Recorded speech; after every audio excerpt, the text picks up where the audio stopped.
home of the Tony Basilio Show. In just a few minutes, we'll be right with you with another award-winning, action-packed edition of your Tony Basilio Show.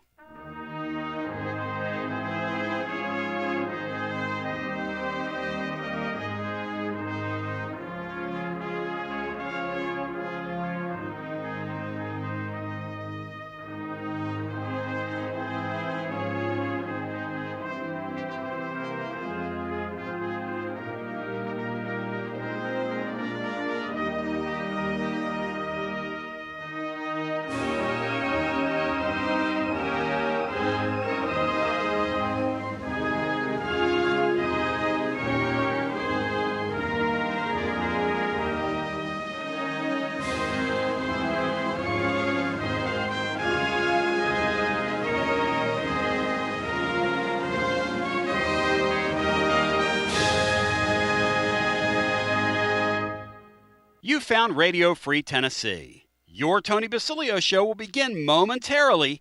Keep it locked in right here at TonyBasilio.com and on your Tony Basilio app. And hey, do us a favor. Spread the word.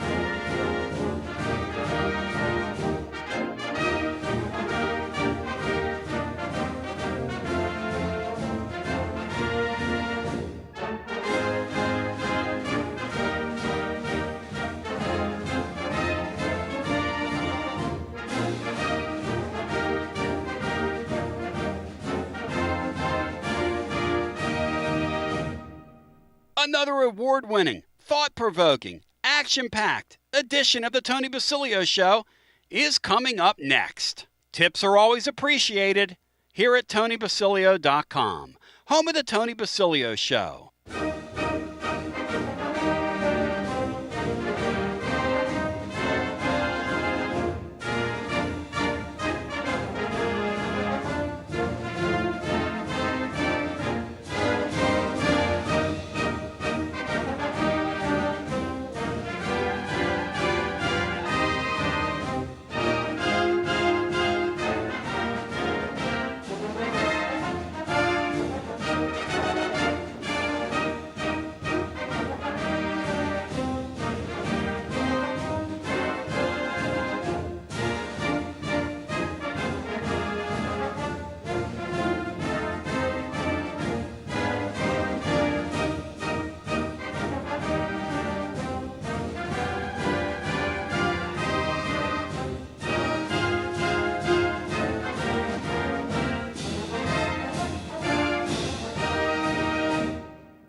You found the Tony Basilio stream at TonyBasilio.com or on your smartphone or tablet. Another thrilling, chilling, and sometimes spilling edition of the Basilio Show is on the way next. Tips are always appreciated here at TonyBasilio.com.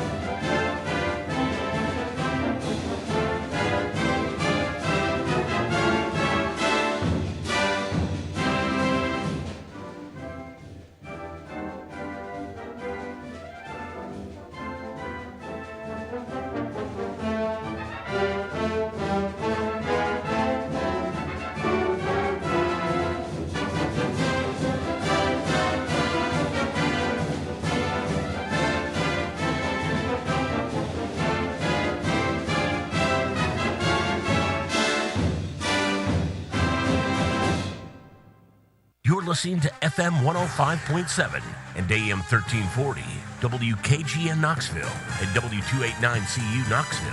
Fan Run Radio.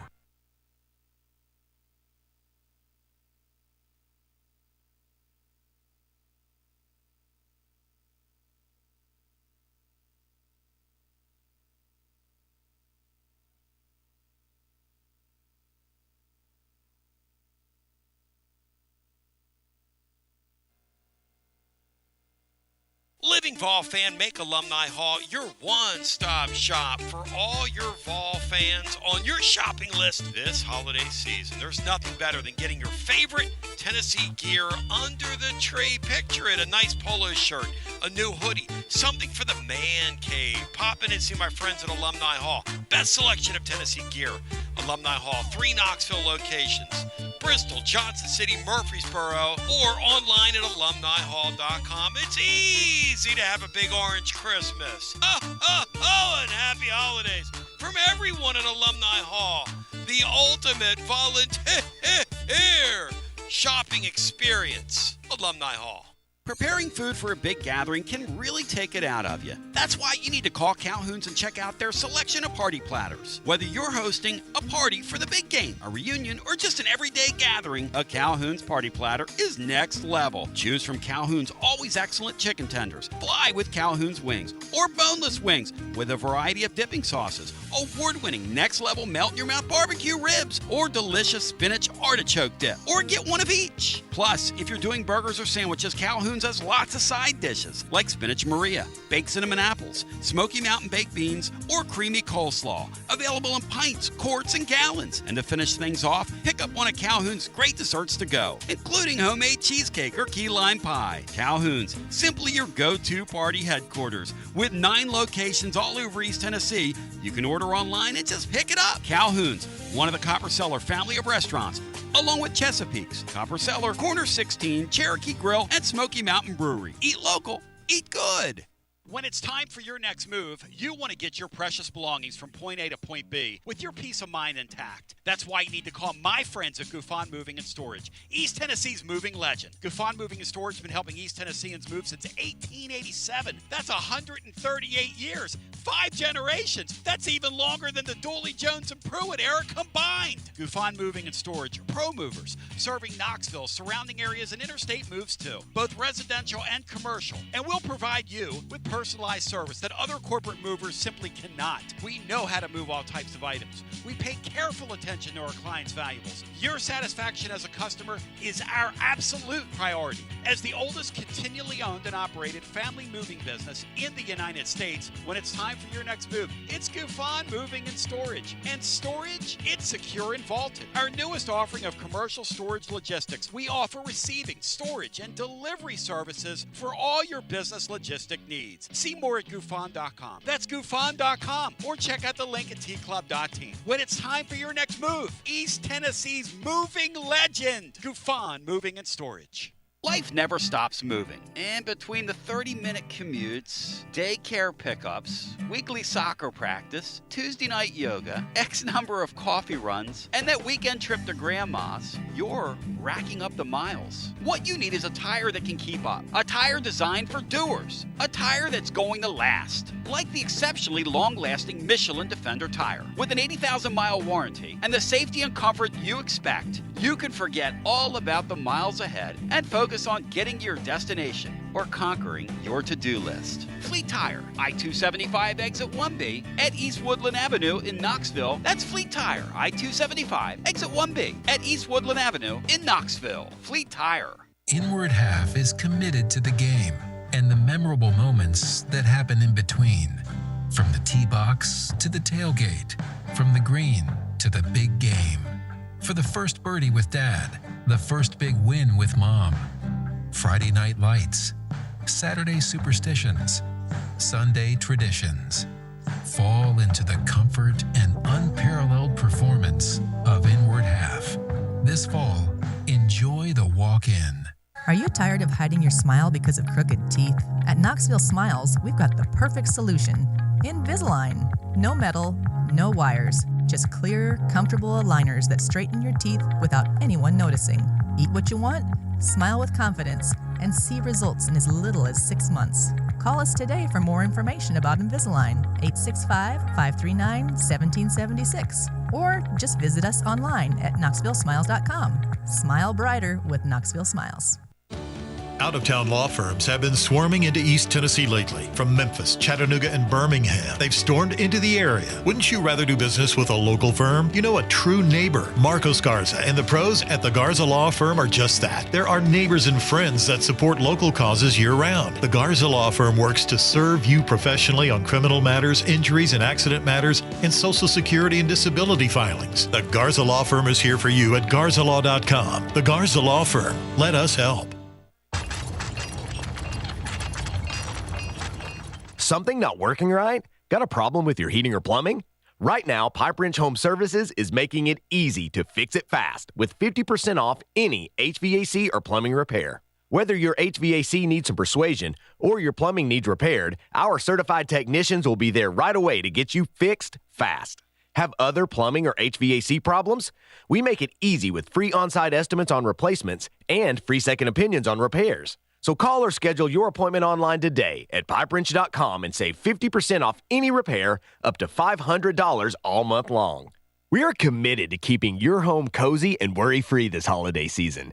Pipe Wrench Home Services, trusted in Knoxville, Maryville, Oak Ridge, and neighboring communities for over 20 years. And as always, same-day service guaranteed or the visit is free. This limited-time offer is good for residential services only. Visit pipewrench.com for details. Basilio here with Alan from WeShipFloors.com. Alan, is it true? Are we really having a Black Friday sale? Lay it on me. Yeah, Tony, Black Friday is the biggest time of the year for us. We're going to do a 40% off sale. That's what we're doing to everybody else. But for the Tony Basilio listeners, we're going to do 45% off. So you get an additional 5% off, which should be hundreds of dollars. All you got to do is use the promo code TONY. But for the real listeners, we're going to do another promo code. The second promo code is going to be promo code NEGADAVE. So with the promo code NEGADAVE, you actually pay 5% more. So 35% off using promo code NEGADAVE, 45% off using promo code TONY. We're kind of having some fun here, but when you're talking about 120 Supercore floors, I've shown them over on the website, the video. You can't destroy this floor. Very tough floor that I designed. When I say literally millions of square feet, we've got 2 warehouses in Johnson City full of flooring. We're ready to go for any size project. But yeah, it's a remarkable product. It's the best waterproof flooring on the market because we sold everyone else's floors and I designed the floor that's better than everyone else. WeShipFloors.com. Free shipping. I'll to convince all, you and you anywhere in the convince me. country. Go Vols, Tony. T to the B. Back with you. Bino, Jeff, happy Thanksgiving, brother. Tony, happy Thanksgiving to you and all those who, everyone listening and those who made it out today. Look at all these people, man. I love it. You know, here's a crazy thing, Beanstar. We were visiting with so many people that are here, so many dignitaries that have come in for the day and the week. Oh, and it's Hall of Fame week. Whole deal. And, I mean, we got so many. Yeah, it's Hall of Fame week. It's like a homecoming almost. And I missed my cue. I wasn't listening to the show. I was listening to my own show. So to the radio list, Brian threw to us. We're not there. Brian's like, I could hear talking in the background, but I didn't hear you guys talking. Flea flicker without any fleas. Flea flicker without any fleas. So we've already, let's put it this way.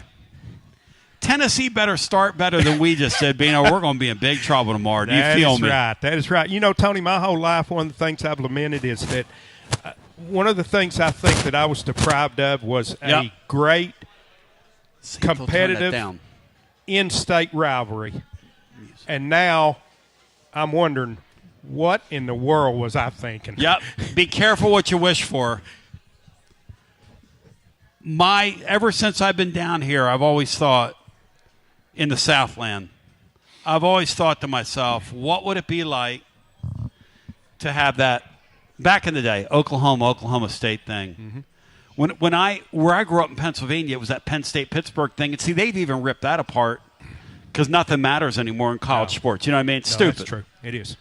But back then, in that state. Like, that was when Johnny Majors was at Pitt and Paterno was at Penn State. And the last couple days leading up to that, like, everybody would be just totally geeked up for that thing. That is how this game feels. It does. I could not. The other night when we blew that lead to Kansas, Bino, I was thinking, man, I hope this doesn't bleed over into our football game, which makes no sense, right? That makes zero sense. They have nothing to do with each other, but it's hard not to think they do. Totally. I mean, just completely idiotic thought. But, you're so right. Kyle Blackburn and Martin Vol have dropped a new Middle Eight podcast that they're doing, and we have a link to it. And the Middle Eight deal is such that the Middle Eight deal, from the mid-state perspective, they talk about the importance of protecting this game. I'm going to tell you something. We were saying this about 3 weeks ago when this looked like this could happen. Two things are evident to me. One, it's a real shame that we didn't make that field goal against Georgia, because this would really be an incredible feeling right now. Oh, wow. Wow. How high would the stakes be?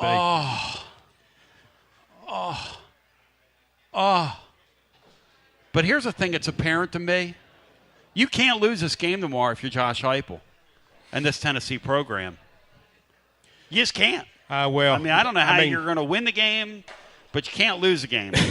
The feel of the season is just going to be so dramatically different. Yes. If you win and you're 9-3, and you go to a good, solid Florida bowl game, as opposed to losing to Vandy, that being 3 out of 4 losses to an SEC team in our building this year, and maybe going somewhere not Florida. And you said it. No, Bino, you said it the other day, which I didn't even consider it.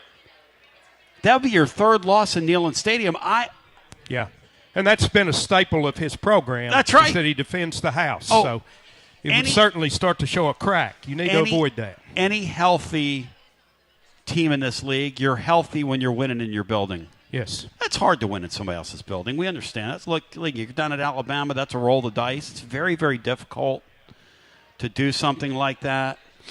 But and then we have this wild roller coaster today. We'll be watching along. We're going to do a live edition of Winners and Losers out here, presented by our friends at Dos Equis /VIP Play.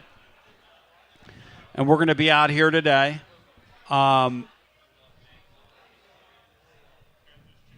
This Lane Kiffin thing is going to come to a head this weekend. Eli drink a fifth, staying at Missouri. What's Florida going to do? Because Lane's either going to stay or go to LSU. Is the Summerall guy going to leave the Auburn opportunity and go to Ole Miss? I don't know. That's what the Ole Miss people think. They think he's waiting on that. I have no idea. But this whole thing and the way this schedule all lays right on top of the other, the next 24 to 48 hours in this sport, aside from the great stuff on the field, the soap opera off the field in modern college football is just going to be incredible. What we're about to witness. This has always been my favorite weekend of college football, and it's even ramped up this year. There's just so much going on from every corner of the map. So it is. It's something that. It's something that really, really, really. It's a sport you can't take your eyes off of. It's just so much more interesting than the NFL right now. So much more interesting. Let me, without further ado, get the great Mike Huguenin in the Hunting in the Mix. We visit with him every Friday. He is presented, ladies and gentlemen, you will bow thy head when you say thy name, by our friends at Gufon Moving and Storage. And his mover of the week is coming up. And the great Mike Huguenin, K-Pasa to you, my friend. I hope you're well. Happy Thanksgiving to you. What a great time of the year. I'm having a wonderful Thanksgiving weekend despite the fact that the Cowboys won yesterday. You can't have everything in life. Hughie, how we doing? Doing well. And sad that it's the last weekend of the regular season, but we still got conference title games, and obviously the playoffs, and for those who still care, the bowls.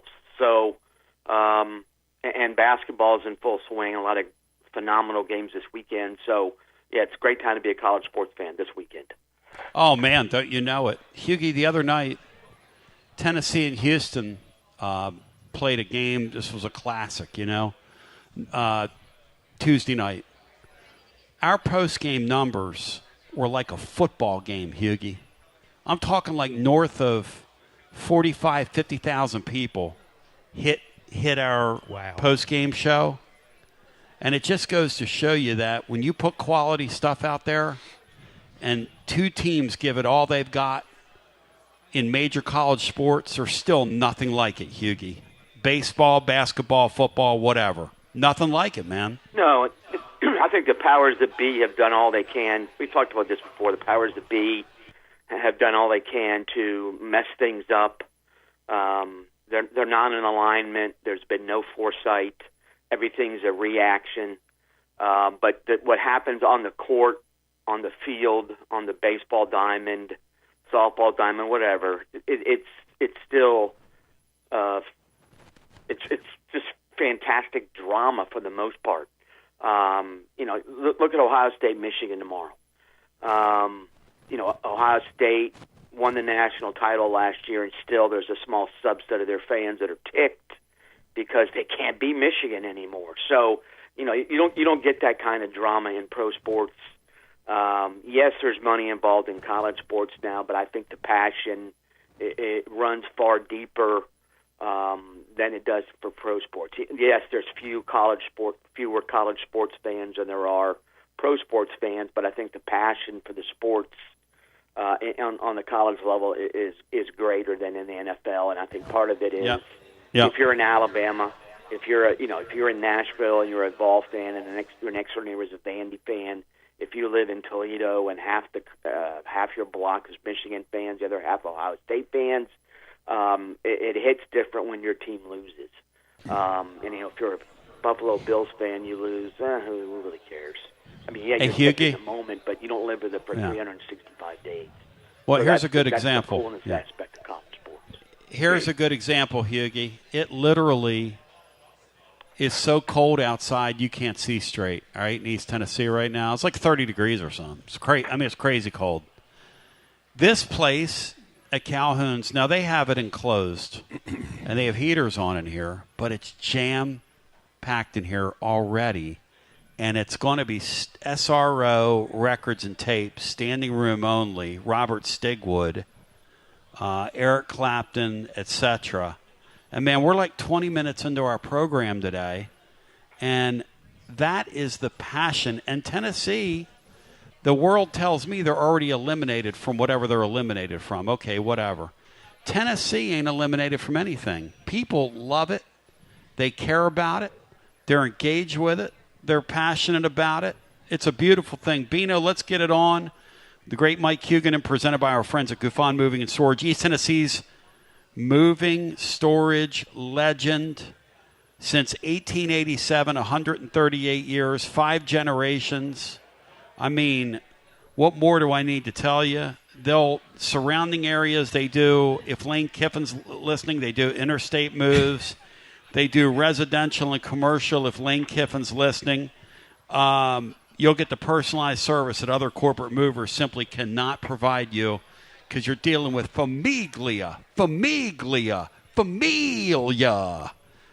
Bino, Jeff Henderson, start us off here, my friend. Mike, playoff era, bowl era, any era, this is my favorite weekend of college football. Has it ever been anything but an A? Ever. What now? I'm sorry? This weekend, has it ever been, throughout history, has it ever been anything below an A card that we always get Thanksgiving weekend? The final weekend of a season, even if your team is 2-9, it's rivalry weekend. So it's hard to beat a Thanksgiving weekend college football schedule. This is obviously an A weekend. A lot of big games because they're rivalry games. tons of college football playoff implications. The interesting aspect, no conference title game is set yet. So there's, everything, starting last night with Navy-Memphis, there'll be the games tomorrow, but the idea that the final weekend of the season is here and none of the conference title games are set gives you an idea of the importance of this weekend. Let's start with the Egg Bowl, Mike. In any way, there's enough distraction going on down there for Mississippi State to slip up on Ole Miss and Starkville? Yeah, I think the distraction level is obviously extremely high. Mississippi State's offense isn't bad. Their defense reeks. So if Ole Miss is 80% engaged, Ole Miss will win. But, the game being in Starkville, 11 a.m. kickoff down there in Central Time. I think there's an element of mystery about this. If Ole Miss comes out and looks sharp from the very beginning, okay, the distractions haven't mattered. If it's a 3-point game at halftime or even a 7-point game at halftime, I think that the second half will be must-watch TV because I think the Kiffin talk is a distraction. And my personal viewpoint, if Lane Kiffin were coming back to Ole Miss, they would not have waited to make the announcement until tomorrow. So he's gone. The only thing that might happen, you're right, but he might do one of those deals that crazy guy at LSU did when he was going to leave for Michigan, and that sometimes these guys will have second thoughts. And Lane Kiffin's a really, really mercurial, weird, odd, strange, bizarre, immature, kind of a brilliant guy is what he's doing. But if anybody's going to walk to the edge and then walk back in the 23rd and a half hour, he's a guy capable of it. Then again, he has the loyalty. He has the loyalty of a couple people that live in my neighborhood. Every time I turn around, they have a different jersey on. Right. And depends on who's winning. I also think that the playoff era gives more teams a chance to make the playoff, unquestionably. But does anybody in their right mind think that Ole Miss can win a football title? Then getting to the playoff and winning a title is totally different. Now, Ole Miss claims a couple titles from the, 59 and 60. That's pre-integration days. There's a reason they've been wandering in the wilderness for a while. And yes, I know. Indiana, they're a really, really good team this year. They're in the playoff for the second year in a row. Does anybody really think Indiana is the best team in the country? It's one thing to get to the playoff. It's another to have enough depth to win. And I think if you look at Ole Miss, they do not have the depth on the defensive line. They do not have the depth at linebacker. If Lane Kiffin's goal is to win a national title, he ain't winning it at Ole Miss. And that's the one thing. I think Kurt Cignetti's a great coach, but I also wonder, in some respects, does he truly think he can win a national title at Indiana in football? And my response to that is 100% no way they're ever going to win a national title in football. Again, playoff opens the opportunity to get there, to be one of the 12, but it doesn't give you – I still don't think Indiana or Ole Miss will be the one to win it. So if Kiffin wants to win a national title, I think he has to leave, which I think he will be. He will do. So I'm going to tell you something. You're firing me up. You're focusing me and preparing me. Bino, what's the next game on today's docket that we're going to look at? Mike, conference expansion taketh away, and sometimes crazy conference expansion giveth back. We've got Texas A&M back together playing in Austin tonight. Yeah, for Texas A&M, this is the be-all, end-all game because they hate Texas with white-hot passion. As for Texas A&M is a rival, but Oklahoma is the arch rival. So I think that ticks off Texas A&M fans as well. And the one thing about this game, you got to give, Texas A&M is sort of the secondary version of what Clemson used to be. And they are what Miami is. Every year, Miami, because of Cristobal, loses one or two games. They have zero business losing. Clemson used to do that. It was called Clemsoning. That ticked off Dabo. But this A&M team so far seems to be bulletproof in that regard. It looked like the South Carolina game was going to be it. They trail 30-3 at halftime, and then they come on the second half and look like the old San Francisco 49ers with Joe Montana and just blow South Carolina away. Texas certainly has the talent defensively to make this a difficult game for A&M. The flip side, the Texas offensive line is rancid, a word I haven't used enough this year. Arch Manning has got a lot of criticism, but it's hard to be a quarterback of a team that can't run block and struggles to pass block. And I think A&M is going to feast on Texas's offensive line. I think this will be a tight game, again, because I think Texas's defense will step up.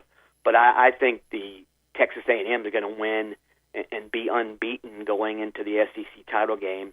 And if anybody outside of maybe 5% of A&M fans thought that was going to happen, I mean, this was supposed to be a good year for A&M, but not this good. Mike Elko has done a phenomenal job, and there's an example of a guy who absolutely was not a sexy hire. Yes, he had done okay at Duke, but he was a long-time defensive coordinator. Yes. Unless, 10 years ago, no one knew who Mike Elko was unless you were a college football maniac. But, the guy is a good football mind. He's very even-keeled. He's sort of funny. He looks like a football coach, especially that's the kind of guy that you'd expect to see on a high school sideline because he has the look of a high school football coach. And I don't mean that in a derogatory manner. He's done a phenomenal job at A&M. They're well coached. Marcel Reed makes plays. They have a really good offensive line. Their defense, I think Arch Manning, if he gets any time, can do some damage to the secondary. But that I think will be an excellent game. But I think A&M wins. And again, they're going to finish unbeaten, 12-0, 8-0 in the SEC, and no one saw this coming. Mike, let's move. We'll move outside the league here. Ohio State, Michigan. I mean, is this year that Ohio State finally gets that gorilla off their back? Hey, Bino, it's supposed to snow in that game. I don't know if you guys have seen that. And literally, it's supposed to snow during that game. Perfect. I mean, come on now. See,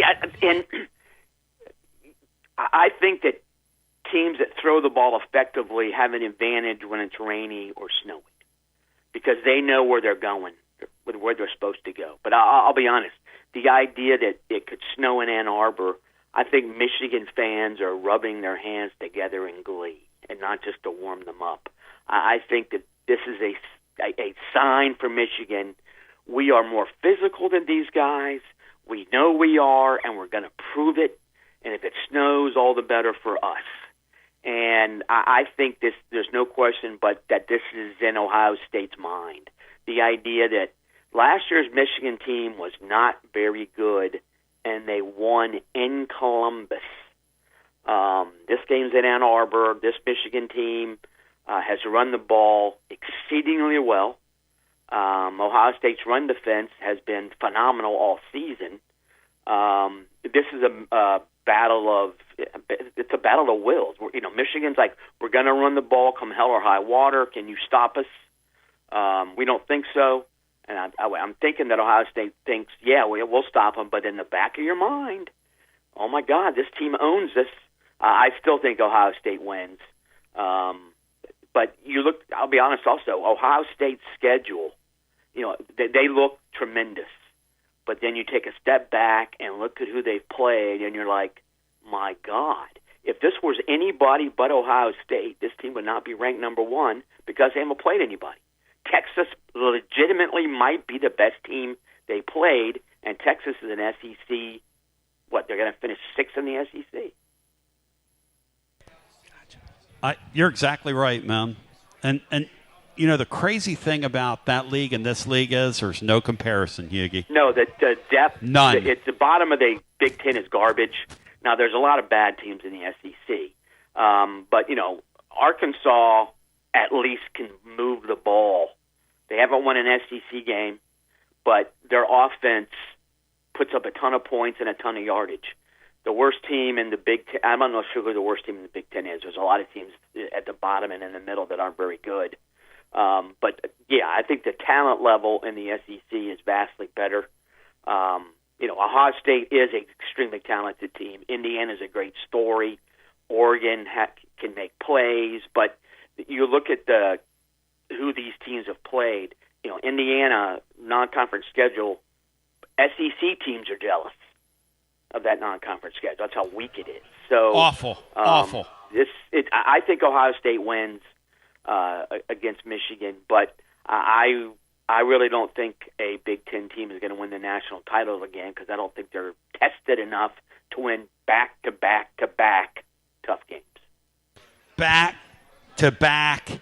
It sounds like us against Vanderbilt. Back-to-back-to-back-to-back-to-back-to-back. Bino, what's next up before we get to this Vandy game? This Vandy game's giving me agita, Bino. Agita. I understand. Mike, let's move to ACC. A ranked matchup. Miami goes to Pittsburgh. Go! Well, the crystal ball effect has been in full view. They've lost twice. And it was, I've been saying all year, this is going to happen. It's going to happen, and it happened twice. He is not a good game day coach. And for whatever reason, his teams always gag. They have since he was at Oregon. They even did it when he was at FIU. Miami's, on paper, vastly better than Pitt. Pitt is coming off a big win, though. The Henschel kid can throw the ball. Will he get time to throw it? If he gets time to throw it, they'll do some damage. This is another game. It's going to be chilly weather. And as someone who grew up in Miami, us Miami guys don't like cold weather. It's going to be interesting to see how the elements impact Miami. Now, one thing about Narduzzi, he's got an interesting defensive mind. He loves to blitz. He loves exotic blitzes. He loves to do weird stuff defensively. And I'm thinking that he looks at Carson Beck and thinks, I'm going to mess with this kid's head, and he's going to throw 2 or 3 picks to my players. And that easily could happen. If that happens, Pitt's going to win. I also think, Miami is the highest-ranked ACC team in the college football playoff rankings, but they need so much help to get to the ACC title game, which basically means they ain't going to the playoff. If Virginia beats Virginia Tech and SMU beats Cal, your ACC title game is Virginia SMU. Do they get a spot? Hughie, do they deserve a spot? Hughie, if that's SMU and Virginia play, do they deserve a spot in the playoff? No. I mean, let's get real. No. And does a group of 5 right now? Does a group of 5, Hughie? Floating let's have no automatic bids. Let's just give it to the highest-ranked teams. Does a group of 5 belong in? Do they belong? A group of 5 team? Do they belong in right now, Hughie? No, not this year. So we belong in ahead of a group of 5 team. Bino. I think the whole idea, though, is I don't know. It's like I think it's like the NCAA basketball tournament. If you're going to have a national title tournament, everybody should be invited to an extent. But that does give pause because. Yeah, the idea that Virginia. Let's put it this way: if you're comfortably in the field, you're thinking, "Oh my God, I want Virginia because I'm going to blow their doors off." Because Virginia's not that good, not that impressive. SMU has got some nice wins this year, but at the same time, they lost twice to Big 12 teams. So they lost to Baylor and they lost to TCU. And Baylor and TCU, as interesting and wild as the Big 12 race is, Baylor and TCU ain't close to the top. So the ACC champ this year, doesn't deserve a bid. I'm not sure. And last year they got 2, interestingly enough. So, but Miami, this game is on Carson Beck.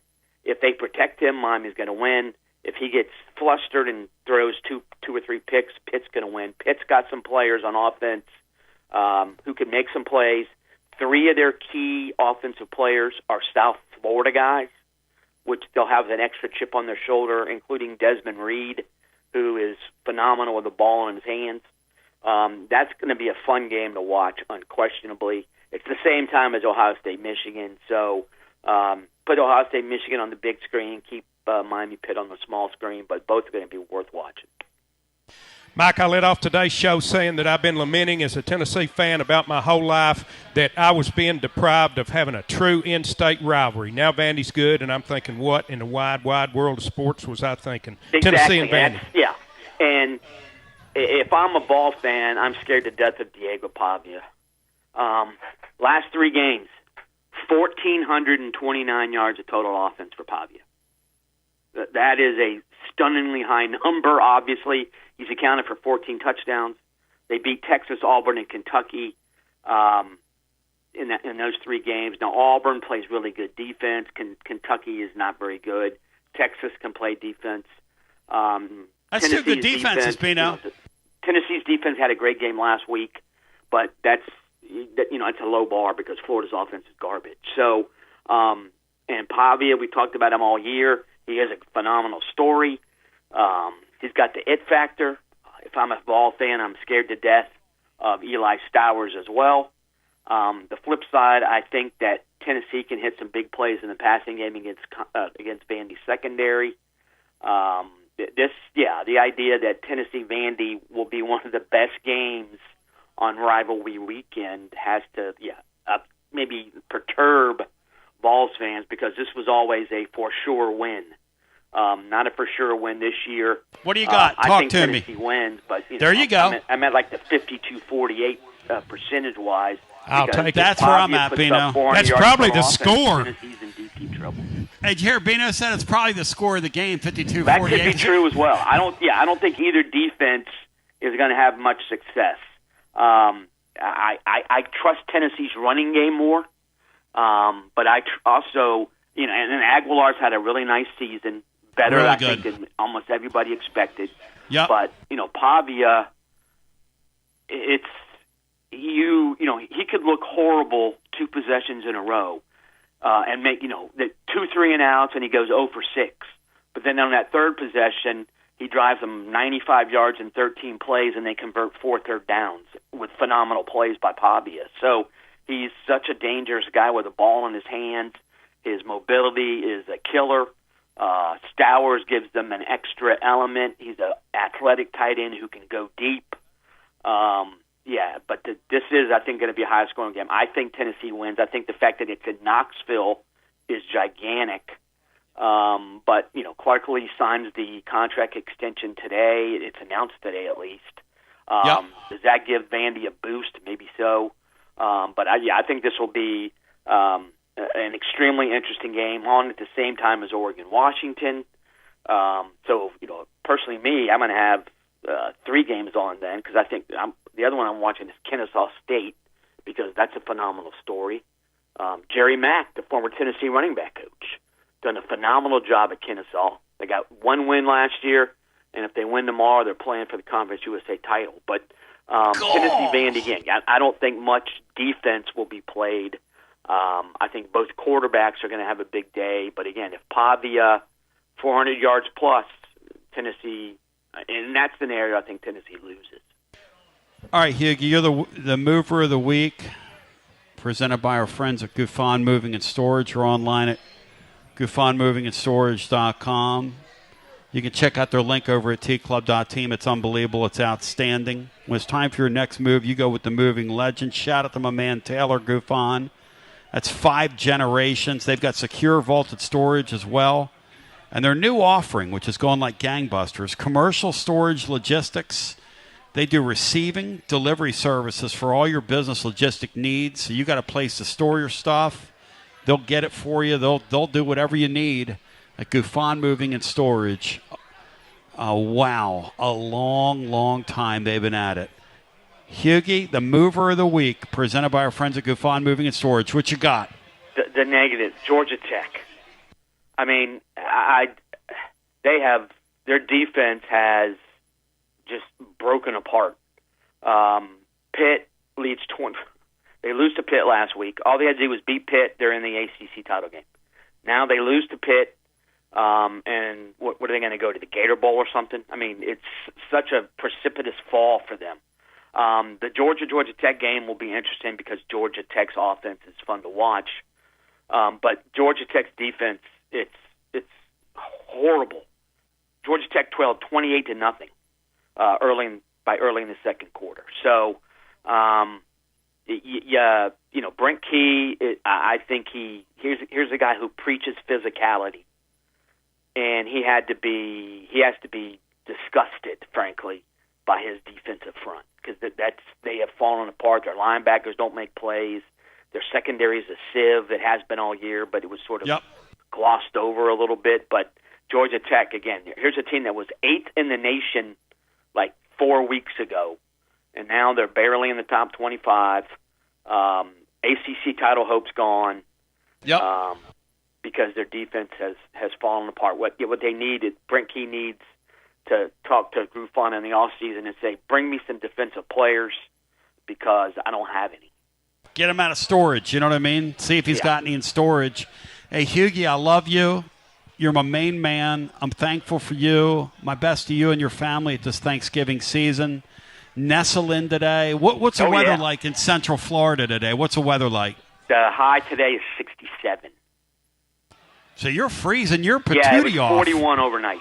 And, dude, 41 here. I hope you can make it. Most places. This is brutal. Hey, Hughie. We feel sorry for you, Hughie. Yeah, I'm sure it's brutal, Hughie. It's 38 here, and the wind's blowing about 38. So. See you, Hughie. Love you. You're my man. Love you, bro. Appreciate it. Bino, what he said about Georgia Tech is what I'm kind of hoping for Vanderbilt tomorrow. You know, you're Vandy. Yeah. Your history's your history. Oh, that's right. And we've seen it here. Yeah. Eventually, you wake up and you go, hey, I have a Vanderbilt uniform on. I mean, eventually, right? Yeah. Now, it hasn't happened to Texas A&M this year. And it might be one of those years where, and I hate to say this out loud in front of this company, don't take us, but it might be one of those years where A&M runs a table, which who would ever thought that, and Vanderbilt comes in here and wins tomorrow and finishes 10-2. It feels like that's the kind of stuff that's going on in college football. But you look at a Georgia Tech that woke up the last couple of weeks and said, hey, we better get out of the way before we're in the middle of something big here. And it feels like Tennessee's in a spot to do this to Vandy tomorrow. But our Volunteers, and you said it 3 weeks ago, have you come off this?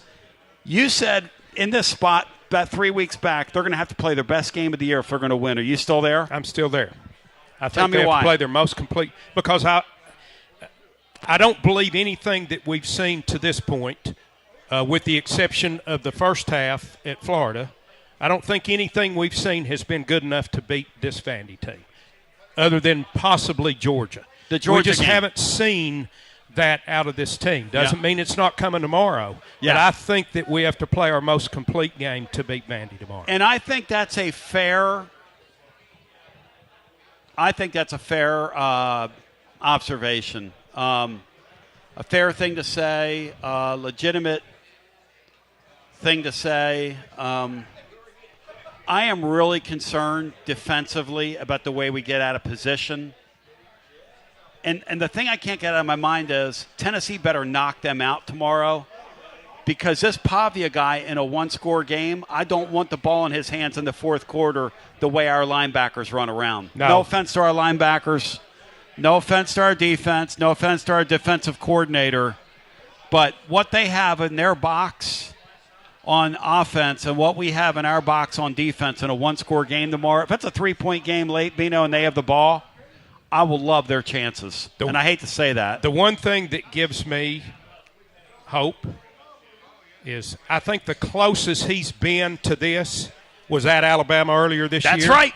And it wasn't his best performance. No, because what this guy does is he creates this thing where he puts all the pressure on himself, and then you have to go out there and live up to it. Some people, they create that, and they thrive on it, but he cracked. In the Alabama game, we cracked. right? Yeah. We cracked and they cracked in the Alabama game. Georgia and Alabama this year are a great example of my history is I'm going to let you crack. And we both cracked. You know, Oklahoma did not crack with Alabama. Oklahoma cracked Alabama. Yeah. That's a different. These turnovers in these games are a big, these coaches talk about that, but they're a huge deal in these games, man. Giving away possessions. I don't want to think about Vandy beating us and crack in the same sentence. Interesting.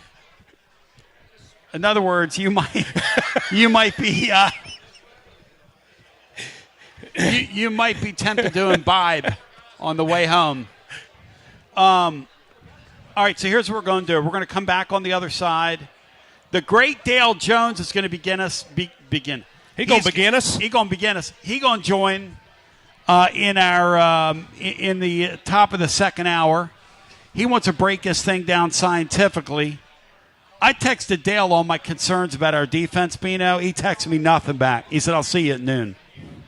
Do you notice? I showed you that. He wasn't selling for it, was he, Bino? Hey, he's a coach. He's not releasing anything. No, he ain't selling for it. So Dale Jones will be with us.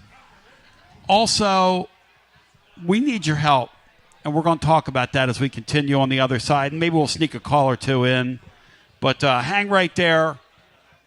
Let's do this before we take our time out. I want everybody gathered here at Calhoun's on the River to show them how we do it. We ship floors. Allen, come here. Come here, brother. Put the headset on. You've been on the highways and the byways, brah. And don't eat with your mouth full. I'm going to judge you if you eat with your mouth. I see you eat with your mouth full? I see you chewing your food. Don't talk with your mouth full. Okay. You sound like me in overtime. All right, Alan, here we go. I want you to lead this band, this merry band of whatever they are, and it's great to be a Tennessee Vol at WeShipFloors.com. Thanks for your support, brother. How you doing? I'm great. How are you doing? Happy Thanksgiving to you, man. You look good. Thanksgiving to you. Where's your crew? They leave you high and dry out here? I think I may be it. You're running a solo. I mean, we go 10 people now. It's just me. All right. Well, that's how it works. The season wears on you. I'm gonna count you down, and we're going to do It's Great to Be a Tennessee Vol we need y'all. Let me hear your voice. Hang on. Let me hear it. All right, that's pretty good. I need you to come up a little bit. Joshy boy, I want to see you. Alex Myers over there, I want to see you. Alex is available, ladies. All right, here we go. I said,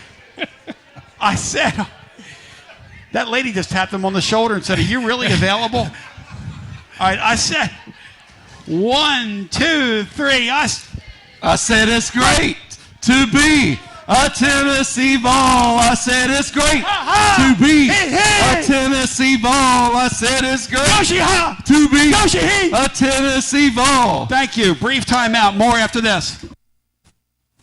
It's the hottest post-game show on the planet. Garza Law. Fifth quarter fan reaction. Fan reaction. As soon as the final gun sounds, we're live. Score a TD every time with T3 Vodka. T3 is Tennessee's premium vodka, handcrafted with passion, precision, and a whole lot of pride. T3 Vodka is taking the Volunteer State by storm. T3 Vodka, handcrafted in the majesty of the foothills of the Great Smoky Mountains, where quality isn't just a promise, it's a way of life. Filtered 10 times and 80 proof, T3 Vodka delivers a smoothness that's unmatched. This dedication to excellence has already earned T3 Vodka prestigious accolades. T3 is a 5-time gold medal winning vodka and the 2025 SIPS Consumer Choice Award medal winner. Whether you're sipping it neat or on the rocks or mixing up your favorite cocktail, T3 Vodka is your choice for a premium, award-winning experience. Score a T3 TD and ask for T3 Vodka by name at restaurants and wine and liquor stores today. Drink it neat, drink it right, drink T3 Vodka and score a touchdown every time. T3, Tennessee's premium vodka. Distributed by Athens Distributing Company. Please drink responsibly. When it's time for a fresh coat of paint, run, don't walk to Walker's Painting. Interior and exterior, Walker's Painting's been making it beautiful since 1999 across the Knoxville area. New construction, repaints, commercial, residential, free estimates available. And get this, mention you heard Walker's Painting on the Basilio Show, 10% off your first job. Let's go! Run, don't walk to Walker's Painting. 865-688-1410. That's 865-688-1410. Walker's Painting, making it beautiful since 1999. Check out the ad at the blog at tclub.team. Walker's Painting. Hi, I'm Jim Simpson, owner of Simpson Meats. When's the last time you grilled a really good burger or steak? One your friends still talk about. Our goal at Simpson Meats is to make that happen every time you have a cookout. All of our cuts of meats, steaks, burgers, briskets, and pork are always fresh, flavorful, and sustainably sourced. We are family owned, so we know the importance of knowing how and where your food is raised. We have been putting quality first since 1888. Visit our butcher shop off Lovell Road or online at simpsonmeats.com. Okay, so we really need uniforms and equipment for this season. Can I trust you with that? Cool, I'll just order them online. What? Yeah, I'm gonna hop online and I'm gonna get them ordered. Hold up, that's not a good idea. We shouldn't just spend money on some random online retailer, okay? I mean, it seems pretty convenient. Trust me, it's a terrible idea. Let me simplify this for you. SM Athletics. Okay, how do you pronounce it? SM Athletics? They're the go-to for uniforms and equipment, whether it's for universities, high schools, youth leagues, you name it. So why wouldn't you rather go with professionals who can guide us through the process, design the perfect uniforms, and deliver the best equipment? Yeah, I guess that makes sense. What's the name again? SM Athletics. Right. It's definitely smarter to go with a company that emphasizes customer service, fair pricing, and, of course, excellent products. Exactly. So, yeah, I guess it's settled then. For uniforms and equipment for all sports, it's SM Athletics. Yeah, it's another day, but what kind of day is it really? A day of doom scrolling? Laundry day? Nah, it's a White Claw day. Light and refreshing tasting, uniquely cold way filtered. There's an iconic flavor for everyone. So grab a pack, grab your friends. Make the most of each day with those who matter most. When you're together with White Claw, every day is a once-in-a-lifetime experience. You just gotta grab it. White Claw. Grab life by the claw. Please drink responsibly. Hard seltzer with flavors. White Claw Seltzer Works, Chicago, Illinois. Got a problem tree looming over your home? Call ECR Total Landscapes. Whether it's trimming, removal, or storm cleanup, our certified pros get the job done safely and efficiently. We're licensed, insured, and ready 24/7 for emergency calls. Big or small, we cut them all. ECR Total Landscapes. Call now for a free estimate, 865-384-2012, and mention promo code FANRUN for free stump grinding on any tree removal now through the end of the year. Also, visit us at ecrtotallandscapes.com. Basilio here for Budget Transmissions. TGMD, the great Matt Dixon, took his Ford Escape to budget, and like our Gold Bullet back in the day, it was a total mess. And now, Matt's back in the game. He's got a new transmission, axle, wheel bearing, both radiator hoses, engine mounts, coolant hoses. I mean, his Ford Escape was about to escape to the junkyard, but he didn't begrudge it. He took it to budget, and now he's on his way back to Omaha. Budget Transmissions, over 30 years in business, conveniently located in Bearden. All extended service contracts are honored. A gold certified Repair Pal member. 865-584-4391. 865-584-4391. Budget Transmissions. Don't begrudge it. Take it to budget. Josh Collins at Collins Insurance Agency. At Collins Insurance, we strive to ensure our customers receive better coverage along with bigger savings. Our community is important to us. We want to provide exceptional service to our customers. Anybody can provide great rates, great coverage, but can you also get great service? And hey, don't just take my word for it. What's up, everybody? Zakai Ziegler here. My family turns to Collins Insurance Agency for the best service, coverage, and price. So don't just go online and get some random insurance. Experience the Collins Insurance difference. Like he said, experience the Collins Insurance difference. CollinsInsuranceTN.com. CollinsInsuranceTN.com. And hey, their Mama ZZ approved. CollinsInsuranceTN.com. Thank you to Josh Collins and ZZ. One more thing, Tony. Go Vols! Yee! Yeehaw! I've been hooting and hollering ever since I started betting with the VIP Play app. VIP Play has more than 200 leagues, every bet type you can imagine, live betting and live hosts, all with 24/7 support from real live people when you need them. Start betting better with the VIP Play app today. Don't be a better, be a better with VIP Play today. VIP Play coming soon. Gambling problem? Call 1-800-889-9789. Must be 21 plus and located in Tennessee to bet. Hey there, Basilio crew. Jennifer Morris with Keller Williams Realty. The holiday season is here, and if your plans include unwrapping your new home, then take advantage of less competition and motivated sellers while others are out fighting over parking spots at the mall. Smart buyers are out snagging deals on great homes, and I'm ready to help. Give me a call, 865-694-5904, or reach out at nextmovesmokymountains.com. That's nextmovesmokymountains.com, and as always, go Vols! You're listening to FM 105.7 and AM 1340, WKGN Knoxville, and W289CU Knoxville, Fan Run Radio. Hey, ladies and gentlemen, we're live. You're live, Carver. Carver, quit doing that. You can't behave yourself for 5 seconds. All right, Mike Carver, I got Jim Wright here with Fish Hospitality Pantry. Jim Wright, how long have we been doing this at Fish Hospitality Pantry?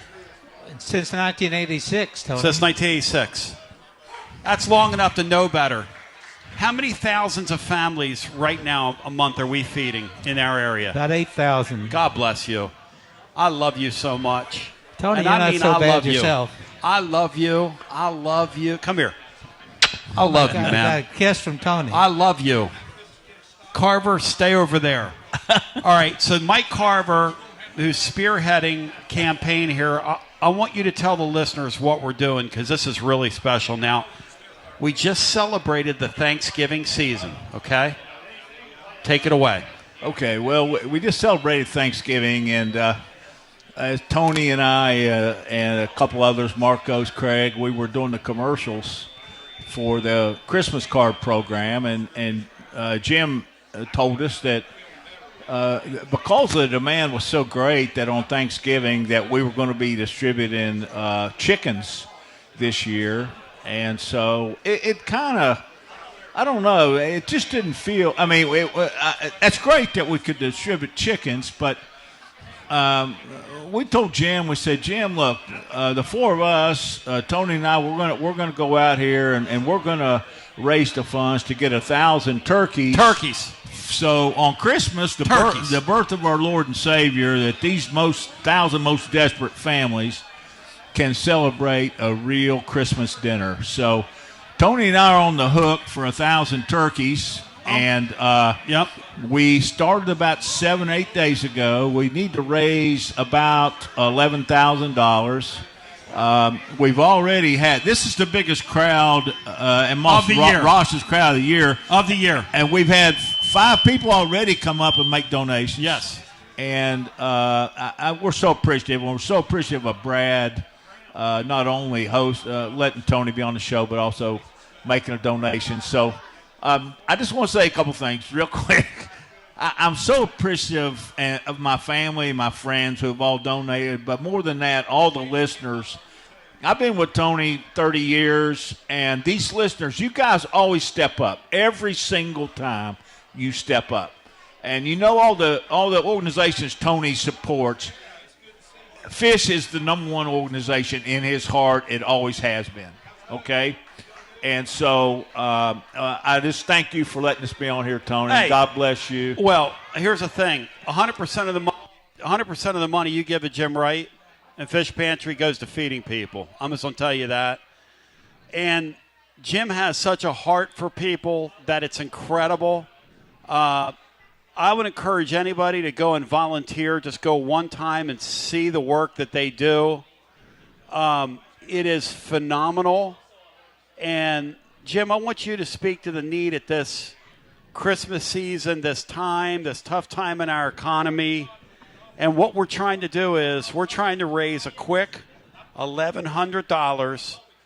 You guys have got the turkeys online, but they're what, like $10 each? Is that kind of how this works? $11 each right now. $11 each. Yes. Well, Tony, typically we're feeding about 7,000 families a month, but this time of year it's jumped up to over 8,000. I'm just getting the figures together for November, and it looks like it's going to be 8,500 families. They got food from our 3 pantries here in Knoxville, plus we have one on UT campus as well. So, this doesn't happen without the support of the community to make happen.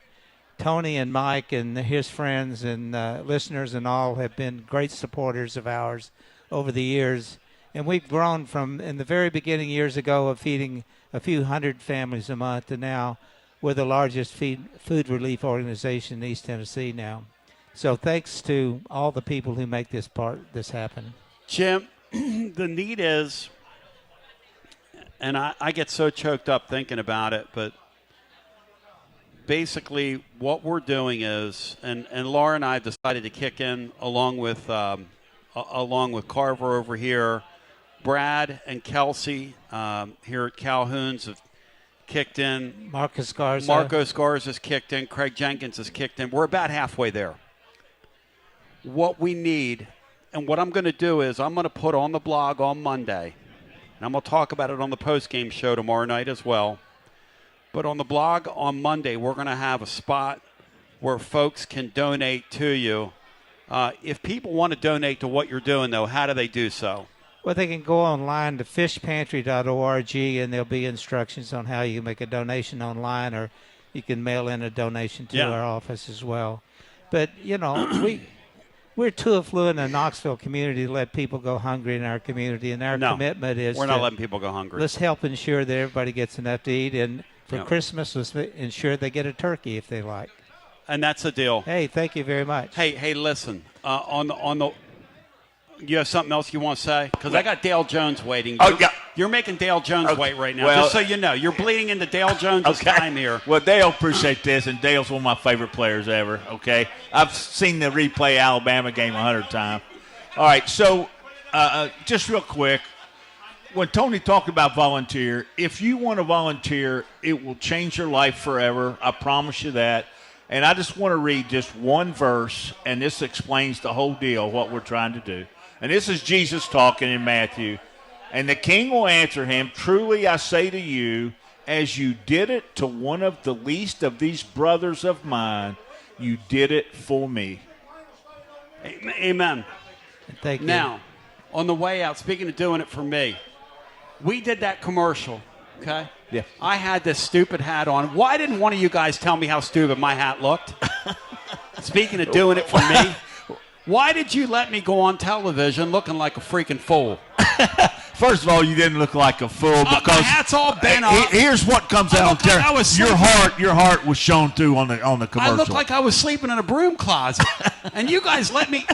Yeah, but you saw the commercial, right? Yes, but somehow the public liked it because they're sending record amounts of donations. Oh, exactly. God bless you. Yeah, I love you, man. That commercial. I love you. Thank you. I can't tell you the number of how people. much I love this man. I love this guy. You're not so bad yourself, Tony. I love you, man. Hey, once again, fishhospitalitypantries.org. Yes. No, fishpantry.org. Fishpantries.org. Fishpantry.org. Or 800 North Shore Drive, Knoxville, Tennessee, 37919.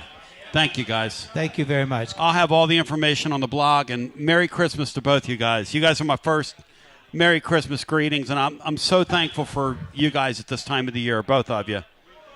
The servant heart. Bino, Jeff Henderson, get back in here. Let's talk some football with the great Dale Jones, who I know would not mind us taking some time out. I want every family this year in this area that wants to have a turkey to be able to enjoy a turkey dinner with their families. And thank you all for being here. Let's, without further ado, bring the great East Tennessee royalty, ladies and gentlemen. Bow thy head when you say thy name. Dale Jones, how we doing, brother? Doing great. How about you boys? Oh, my gosh, Happy man. Thanksgiving, Dale. Bino, tell Dale your I love you. We love you so much, Dale. We're so thankful for you. Bino, tell Dale about your Vanderbilt thoughts down through the years and wish him what you hope for and all that stuff. Yeah, Dale, I've told everyone down through the years that the only thing that I felt like that I had been deprived of as a Tennessee fan was a true in-state rivalry. Now Vandy's good, and I'm thinking, man, what an idiot I was to be wanting that. Well, I think it's always good when you play good competition, and I got to be honest with you, I wouldn't care if they never won a game. That's the way I feel about them. But that's the way it is. Hey, Dale, what's allowed them to be pretty good this year when you look at Vanderbilt? What's allowed them to be different than past Vandy teams? Well, I think it starts with the quarterback. He's an outstanding player. When if you got a quarterback, you got a chance to be pretty good. No matter what's around you, they can make everyone so much better. So I think it starts with the quarterback, and they've got some decent players, and they're playing well. The great Dale Jones joining today on the program. From a Tennessee perspective, right, I'm just going to share it with you because I keep it real. The thing I'm worried about is this guy, a quarterback, and he's done it over the last several weeks. I mean, he's like 1,300 yards or some crazy thing in their last 3 games himself. He's doing like crazy things against pretty good defenses. I'm worried about our getting out of position tomorrow, our allowing him to have the edge and room to run. How concerned should I be about those things, Dale, tomorrow? Well, I think that, I think you got to kind of put it in perspective. When I go back and, they played a Texas team that had them, kind of manhandled, and then they scored some, 21 points in the fourth quarter. I think they're a good football team. I think that, offensively they can move the ball. Defensively, I don't think they're much better than we are defensively. So I look for a good game by Tennessee. Then you throw in the fans and Nayland. Good luck. Yeah, Dale, I mean, one of the things that gave me concern last week going into that game was just simply the history of the series. And I know every game is an entity unto itself, but it's one of the things that gives me some comfort this time is that they have to overcome that tomorrow, not us. That's right. And, when you're playing in front of the home team, it's so much easier. They've got to deal with the crowd noise, all those things that don't show up. And I think I'm just glad be honest with you, with the good team they have this year. I'm glad we're playing them in Knoxville. One of the things that the coaching staff will not have to do tomorrow, Dale, that they've had to do throughout history of this series is wake their team up and make sure that they're ready to play the final game of the season against Vanderbilt, because it's obvious looking at this Vanderbilt team, it's a different team than they're accustomed to bringing into Neyland Stadium. Yeah, that's correct. I think that I think more pressure is on Vandy than it is actually on Tennessee, if you want to know the truth, because they've got to go and be perfect to reach the 10-win plateau, and so all the pressure to me is on those guys, and Tennessee can just go play and be excited and have the fans, and I look forward to a great game. Dale, I think one of the big tasks for Tennessee tomorrow is, Pavia can improvise and beat you. So you want to try to keep him in the pocket, but you also don't want to give him enough time to just sit back there and pick you apart. How do you strike a balance in that with your defensive front? Well, I think by playing it's called games. That's where you mix it up, where you're running stunts with usually 2-man stunts on one side, 2-man stunts on the other, and you're mixing it up. And those trying to take away those running lanes for the quarterback. That's the best way. And then if you're playing man, you can always spy somebody for the quarterback, or you get back in zone, and you just got to know who's got to be able to come out of zone when that happens. If he breaks contain, or if he steps up in the pocket and gets through the line of scrimmage. Dale, you keep talking about the crowd. Why? Do you coaches really believe in that? Do you really believe that? Let me tell you what. That is the most important thing, especially with a game of this magnitude. The crowd noise will be the difference. I just know it, and that's why I said it's so good that Tennessee is at home and playing in front of Tennessee fans, because I know the noise will affect the game, and it's just like it affects the momentum so much. You get, you can make a play in a normal game. You made a play. You can make that same play in a big time game, and all of a sudden the emotions, the fans, the noise, it's just so much more exciting, and it brings people. I mean, it just brings you to. It just makes players play so much better. Now, Dale, you're serious, right? You're being like, because a lot of times when I hear coaches say it, a lot of times I think, they're just saying that because they're trying to play to the home crowd and keep the money flowing, yada yada yada. You're telling me tomorrow that one of the X factors in this game, if not the X factor, is that crowd in Neyland Stadium. That's what the great Dale Jones is telling me. Is that what you're telling me right now?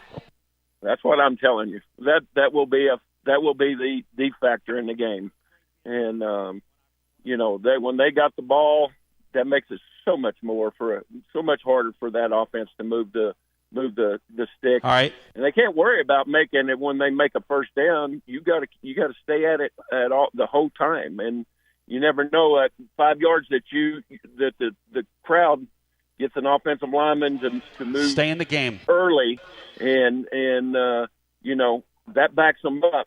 That's the kind of stuff that it's tough, really tough, and you can't make mistakes in a game like this.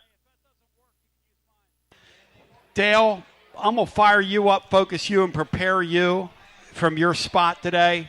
We have a crowd in here that you can't believe the size of it. It is like, they call this thing Black Friday. This ain't no Black Friday in my world, brother. This is Orange Friday in here at Calhoun's today.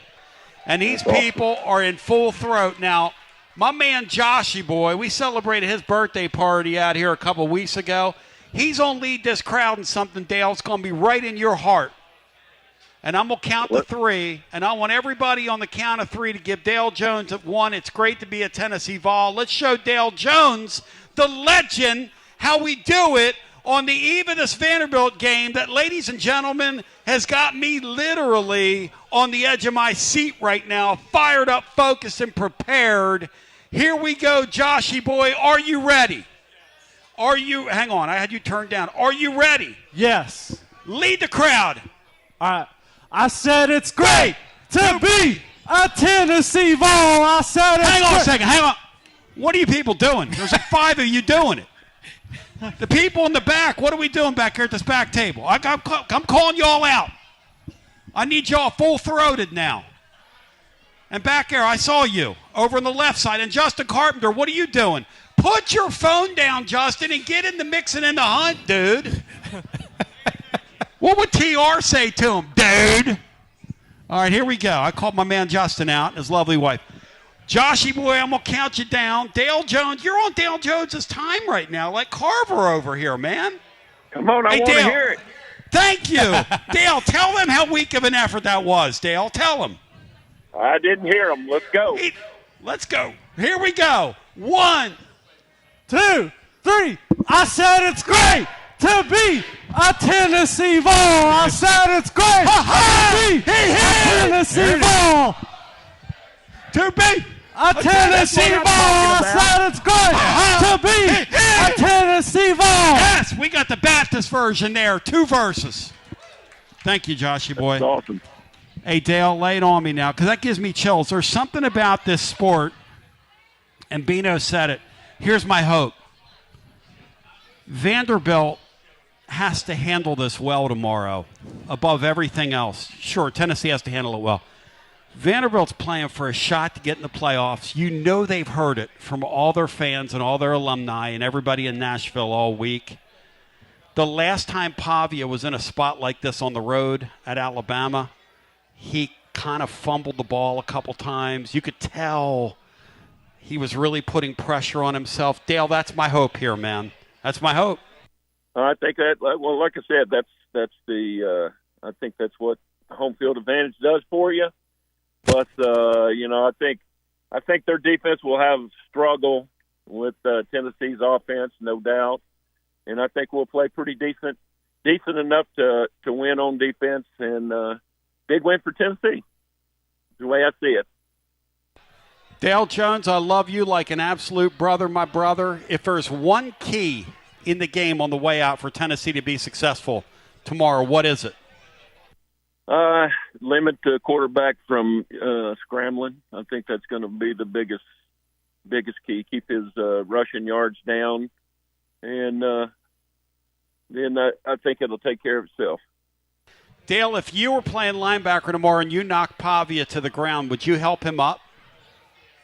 No. We never help someone up. Let's go! Let's go! I love that, Dale. Yep, that's old school right there. Dale wouldn't stand over him either because that delayed the time when he could knock him down again. Hey, Dale, I love you, man. Thanks, brother. All right. Thank you, guys. Y'all have a wonderful day. Go Vols. Go Vols to you. The great Dale Jones, ladies and gentlemen, the living legend. That is such a blessing to have him on here on Fridays, Bino. Are you kidding me? No, it's unbelievable. It's unbelievable. Are you kidding? It just keeps getting better and better. You know, Tony, it's there are years when the football season disappoints us. Yeah. But the runs here at Calhoun's never do. Oh, no. The folks have been great to us here. And the people that come out, I'm just so thankful for. It's just so great, man. I mean, we literally being out here, we've met people from all over the world. Yes, we have. Doing these, Yeah. I mean, it's the most humbling thing in the world. Hey, I listen to you. Some lady said to me, I go to bed with you every night. I'm like, don't tell my wife that, She Bless also her heart. Well, she was introducing me to somebody earlier. She said, this is the late, great Tony Basilio. And I went, damn, tell me something I don't know. Did she say both of those things right together? No, yeah. She said, this is the late, great Tony. And I went. She said she sleeps with you every night, and then she says this is the late, great Tony Basilio. That makes sense. Thank you. Huh? Wash your mouth, boy. All right, Bino, we're going to go to the phones. Bino, is there a chance, look at who the caller is. Is there a chance that this guy gets booed out of here? Do you think this crowd would boo Dave if he called in and got negative? Would this crowd boo him, Bino? I think so. Would you all boo Dave? I think so. Would you all boo Dave? Keep in mind now, it's Thanksgiving. Yeah, it's Thanksgiving season. Hey, y'all, let's welcome Dave. You keep that in mind too, Dave. Let's welcome Dave to the show, y'all. Dave, you got fans here, buddy. Welcome in. Yeah, thanks to everybody. I appreciate that.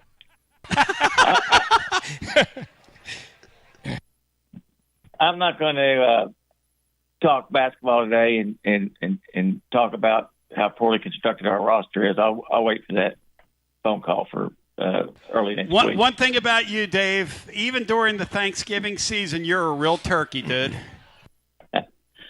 I just look at this game tomorrow, Tony. Head coaches that lose 3 home games don't have long futures at Tennessee. So he can't lose this game at home. Bino, one thing about Dave, he'll cut to the quick on you. Well, I mean, it's certainly not what you want. You don't want to lose 3 home games. No. It shows some cracks. Yeah. But I don't think it buries him if he does it tomorrow. Nega As long as Dave- he doesn't make a habit of it. Nega Dave has buried Josh Heupel like 100 times this year. Oh, yeah. Before games. We've had receiving the friends about 6 times. Poor Nega Dave. Poor Nega Dave. But I will say this for Nega Dave, though. Danny White's alleged fictitious 35,000-seat waiting list, if you lose 3 home games, that son of a gun's going to get a workout. It'll get going down into to at least 25K. Poor Danny White. Talk about a guy doing bits, man. Nega Dave, what do you think happens in your heart of hearts tomorrow? You know our volunteers get it done, right? Well, yeah. You don't lose when Tennessee's decent to good to really good to great. We never lose to Vanderbilt. We only lost to Vanderbilt when we just sucked. So it's a really good point, Bino. We're Yeah, in now- a decent team, so a decent team doesn't lose to Vanderbilt at home. I don't care. You know, we have a better roster than they do. We should win the Go game tomorrow. ahead. We should win the game tomorrow. But to be fair, this is not the Vanderbilt team we've run up that record against. But he does have a good point, Bino. If you look at the history of the school in the modern era, no, that's right. You don't lose tomorrow. Yeah. You just don't. And I mean, not when Tennessee's been. And if you lose tomorrow, Dave, it's a hard thing to come back from for the head coach. I'm going to say that for the record. It's going to be he'll be in a different reality. He'll never feel the heat if he loses tomorrow like he's felt. And look, the guy makes $9 or $10 million or whatever it is. All these guys are way overpaid. But lose tomorrow and let that defensive coordinator be the reason why, which is my fear, by the way. That defensive coordinator, at the very least, better not be back here. That's my fear. Yeah, that's my fear. You're especially right if you get beat tomorrow and it's a defensive issue and you do nothing after that Oh, God. in the offseason. These people will freak. I'll freak. You think I was obnoxious over that wide receiver thing, and I am obnoxious. I will be. Whew. Hey, Bino. Yes, sir. Cafago and Coach Majors will be haunting Josh Heupel in his sleep. No, that is right. That is right. You don't want the ghost of Cafago to show up at your house tomorrow evening. That's exactly right. Hey, guys, let's go in. Have a good day. See you, brother. Thanks, Dave. I think the ghost of Cafago would show up and kick him right in his jimmy. Yeah. What do you think? Yeah. No offense. Old Cafago. I was around him one time, man, and somebody brought Vandy up, and he was that was not like a radio bit with Cafago. No. Okay? No, it was not. That was serious. Yeah. What do you think a guy like that would do, Bino, if he saw how good Vandy was? I don't know if he could admit it. Yeah. Dale kind of wasn't admitting it. Did you notice that? Dale kind of wasn't admitting it. Oh, man. What a fun program we got going here. 865-200-5402. Let's get William in the hunt and in the mix with us. William in Fort Oglethorpe, Hope of Lake Winnipesaukee. Hey, y'all. How y'all doing today after a very nice Thanksgiving from yesterday? Hey, William. Good to talk to you, Hey, my William. brother. Happy Thanksgiving to you. Hey, happy Thanksgiving to you, too, Bino. You got a tough one tomorrow. You sound confident, William. A sigh, and you got a tough one tomorrow. Boy, you sound like you're really fired up for it. I really am, actually. I mean, I sound like I'm not because it's Vanderbilt. They're like 9-2, about to be 10-2, and if they win, they go to the playoffs. William, I'm not sure of that. All along, I've said there will not be a 10-2. They're not going, Bino. SEC football team Bino, they're left not out of the playoffs. They're not going to the playoffs. But I didn't expect Vandy to be 10-2. They're not going to the playoffs. No, I think they're boxed out. You know what would be really amazing? It would be like dark humor because we'd have to lose for it to happen, which That would be dark humor. We lose and they get locked out of the playoffs at 10-2 would be real dark humor. It would be really humorous. How many people in our fan base would cry for Vandy getting locked out of the playoff at 10-2? What percentage? Because the whole time we've always thought if you go 10-2 from this league, you're getting in. Yeah. Look at their resume. Look at their wins. How are they getting in? No, the way the thing's unfolding, it doesn't look like they're getting in. Yeah, their best win by far is us, and we've literally beaten. Okay, we've beaten Bino. Wait. Their best win by far would be us, right? Would be us. Don't say that's what I'm saying. Their Would be best us. win is us. Would be us, right? Yes, would be us. Okay, so if that's the case, what's our best win? Okay, so how are they getting into the playoffs? That would be my question for the Vanderbilt fan. You had your chance. Look, we had our chance with Georgia. If we'd have beaten Georgia and we beat Vandy tomorrow, are we in, Bino? I think we would get in. I agree with that because you'd have beaten Georgia. I mean, you got to win. Sooner or later, you got to win one of those games that's in front of you. Vanderbilt's big sin is going to be not winning that Alabama game when they could have won that game. Because Bama can't run the ball.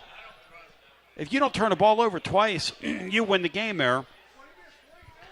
But, William, what do you expect to happen, brother? I do expect Tennessee to win. It's just not by a lot. Just not by a lot, as they usually beat Vanderbilt. We usually beat the crap out of them. Well, do William, I think they're going to beat the crap out of them? You're the man, William. I love you. Thank you, brother. You've added a lot, as you usually do, and it's good talking to you. To the living listener, I want to say this. It's 7-7 right now in the Egg Bowl, Bino. 7-7, midway through the first quarter. And that's a game right there that's going to be a very interesting football game. Always is. What was the number? What was the number? What was it about? 9 or so? Was 7.5. And Freddie had a buddy he worked with at DOE that was a big Mississippi State fan. Yeah. And he was serious as a heart attack in saying, I would rather go 1-10 and beat Ole Miss as to go 10-1 and lose to them. God! Serious as a heart attack. Okay, so y'all, I looked up last night the Egg Bowl, and we're going to come back on the other side and get Bobby Wilder in here. But I looked up the Egg Bowl last night. Do you know why they call that thing the Egg Bowl? Have you ever heard this? In 1927, they had a game that was so physically violent between those two teams. It was violent on the field. It was violent among the fans. Look this up. And so they decided, in the spirit of sportsmanship, we're going to give a trophy out. And they had a football on the trophy, and it looked like the shape of an egg. And they said, we'll call, then they started calling this thing the Egg Bowl. Really? It really helped the violence. This has been the most violent, miserable game down through the years. Yes. Yeah. So 100 years later, that really worked. I want to congratulate those. As we continue with more on the other side, that is for real when those two teams play. That is not manufactured WWE, NBA, sports entertainment. That's a real deal Holyfield when those two teams get together. We continue with more. Bobby Wilder has Tennessee Tech in the playoffs. He's a miracle worker. We'll spend a few minutes with him, and then we'll get back to our conversation. We're live at Calhoun's on the River. Before, during, or after the game, before, during, or after any of these basketball games, with the Lady Vols and the men, and the schedule is getting ready to kick in. Also, wonderful. Copper Card is a great gift at this time of the year. Remember, they also have their family packs. We got one yesterday with the turkey. It was unbelievable, Andy. We're going to continue with more on the other side. It was all delicious and fresh and factual and furious. And we continue with more after this. Guests appear on the TLD Logistics Hotline. Online at tldlogistics.com. Are you currently a residential electrician? Would you like more benefits, better pay, more upside? What about a $3,000 signing bonus? Free company paid health insurance, annual profit share, company vehicle, gas card, much more. Call Advent Electric today. Advent, known for their large commercial jobs around town, and due to high demand, they're adding additional roles for their residential department. Maybe you know a friend, family member that's a residential electrician. Spread the word. Email hr@adventelectric.com. hr@adventelectric.com. 865-588-0631 and ask for the Tony B 3K signing bonus. Advent Electric is hiring. You got to dream about buying some land and building on that land. Well, Waterside Contracting is your ticket. 25 years of making dreams come true, Michael Scott. For hundreds in our area, custom homes or remodels, Waterside Contracting will build on your lot. They do incredible work all over the area. Structural integrity, quality without compromise. It's a way of life with Waterside Contract. Check out the wonderful work Waterside does. WatersideContractingLLC.com. When it's time for your dreams to come true. Quality without compromising. Waterside Contracting. College football fans, Chris Fowler here with the play call. This season, go for Dose with ice-cold, refreshing Dos Equis. It's more than a single play. It's a mindset. Think of it as a two-point conversion for real life. Taking the risk, making the bold move. Whenever we get the chance to go big, we take it. On the field and off, always go for Dose with Dos Equis. Enjoy Dos Equis responsibly. Copyright 2024 Dos Equis Lager Especial Beer. Imported by Cervezas Mexicanas, White Plains, New York. Hi, I'm Jim Simpson, owner of Simpson Meats. When's the last time you grilled a really good burger or steak? One your friends still talk about. Our goal at Simpson Meats is to make that happen every time you have a cookout. All of our cuts of meats, steaks, burgers, briskets, and pork are always fresh, flavorful, and sustainably sourced. We are family owned, so we know the importance of knowing how and where your food is raised. We have been putting quality first since 1888. Visit our butcher shop off Lovell Road or online at simpsonmeats.com. Tony Basilio, and we are live once again with Chad Stockton of FC Alliance. And Chad, you're out there on the field, 100 strong here in Knoxville. Talk to me. What's been going on with FC Alliance now that the weather's heating up? We're out here for the first night of the boys' tryouts. We have over 400 kids that'll be here tonight. So a lot of exciting times right now for us. Our club team started at U9 and we go all the way through U19. We have over 1,000 kids that come from Chattanooga from the Tri-Cities that make all our teams and make this club what it is today. So we're excited about it. We finished the younger kids a couple of weeks ago. We just finished the girls last night, and now we're on to our older boys program as we speak right now. And we're blowing and going in the Tri-Cities. Tell me about it. We started FC Alliance North 1 year ago, and coming off the first year, we're the largest, most competitive club up in the Tri-Cities area. We just finished our tryouts last night. Looks like right now we will be well over 400 kids for the upcoming season. So great things happening up there. We've put our boys into some really good regional leagues. So we're excited about what the future holds for them and also our girls programs. If you want more information, check them out at fcallianceknox.org. That's fcallianceknox.org. Chad Stockton, keep growing the beautiful game here in East Tennessee. Absolutely. Thanks, Tony. Tony Basilio along with the great Mark Griffin. And we're here to talk about our friends at Performance Medicine. And Griff, their slogan, stay educated, stay healthy. That's you. Wow. I really like to think that, Tony, and I'd like to give Dr. Rogers a lot of credit because I definitely want to stay educated and healthy, and knowing that he's putting the time and effort in to make sure of my care, I want to encourage your listeners to put the time to learn and become educated and get to know Dr. Rogers and see if it can help with your health as well. And there's a really, really easy way to do that. In fact, they've got their own YouTube channel. You can see Dr. Rogers for himself with his staff. It's called The Performance Medicine Show over at the Performance Medicine channel over on YouTube. Also, more information at performancemedicine.net. To our friends in North Knoxville, a brand new location over in Fountain City, now accepting patients. So many ways to reach Dr. Rogers. And like they say, stay educated, stay healthy. Performance Medicine, online, performancemedicine.net. Located in Knoxville's historic Old City, Barley's offers great food, live music, the best draft beer selection in town, and now your new favorite place to watch sports. Their indoor projector is perfect for any weather, and they've revamped their upstairs area with more TVs to take in all of the action. Their menu features hand-battered chicken tenders, juicy burgers, fresh salads, and the tastiest pizza in Knoxville. You can enjoy their happy hour drink specials daily from open until 6 p.m. Barley's Tap Room and Pizzeria. When it's past high noon, it's time for a vodka soda made with a vodka you've actually heard of. I'm talking White Claw vodka soda made with White Claw premium vodka. JB Smooth only drinks vodka soda made with the world's smoothest vodka. And you can too. Pick you up a bottle of the triple wave filtered vodka that's been distilled 5 times. White Claw premium vodka comes in 4 flavors: black cherry, mango, pineapple, and just vodka. You haven't had vodka like this. No one has. White Claw premium vodka. Please drink responsibly.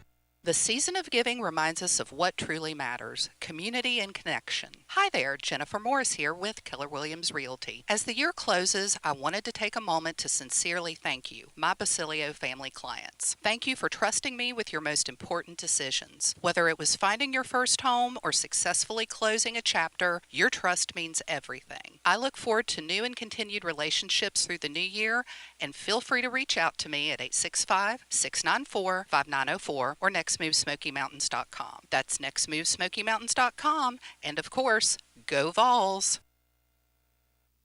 You bow thy head when you say thy name, the great Jennifer Morris. There's no doubt about it, ladies and gentlemen. Joining us now, a guy who has had, I mean, you want to talk about an incredible season. Tomorrow, the Golden Eagles, because I celebrate all levels of football on here. I'm celebrating the job that the great Bobby Wilder has done. Look, we have a huge game in Neyland Stadium tomorrow. He has a huge game in the first window in college football tomorrow.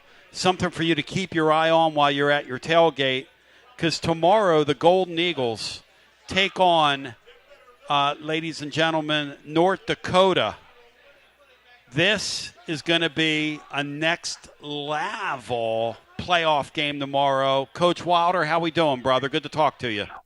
We are living the dream. It's playoff time.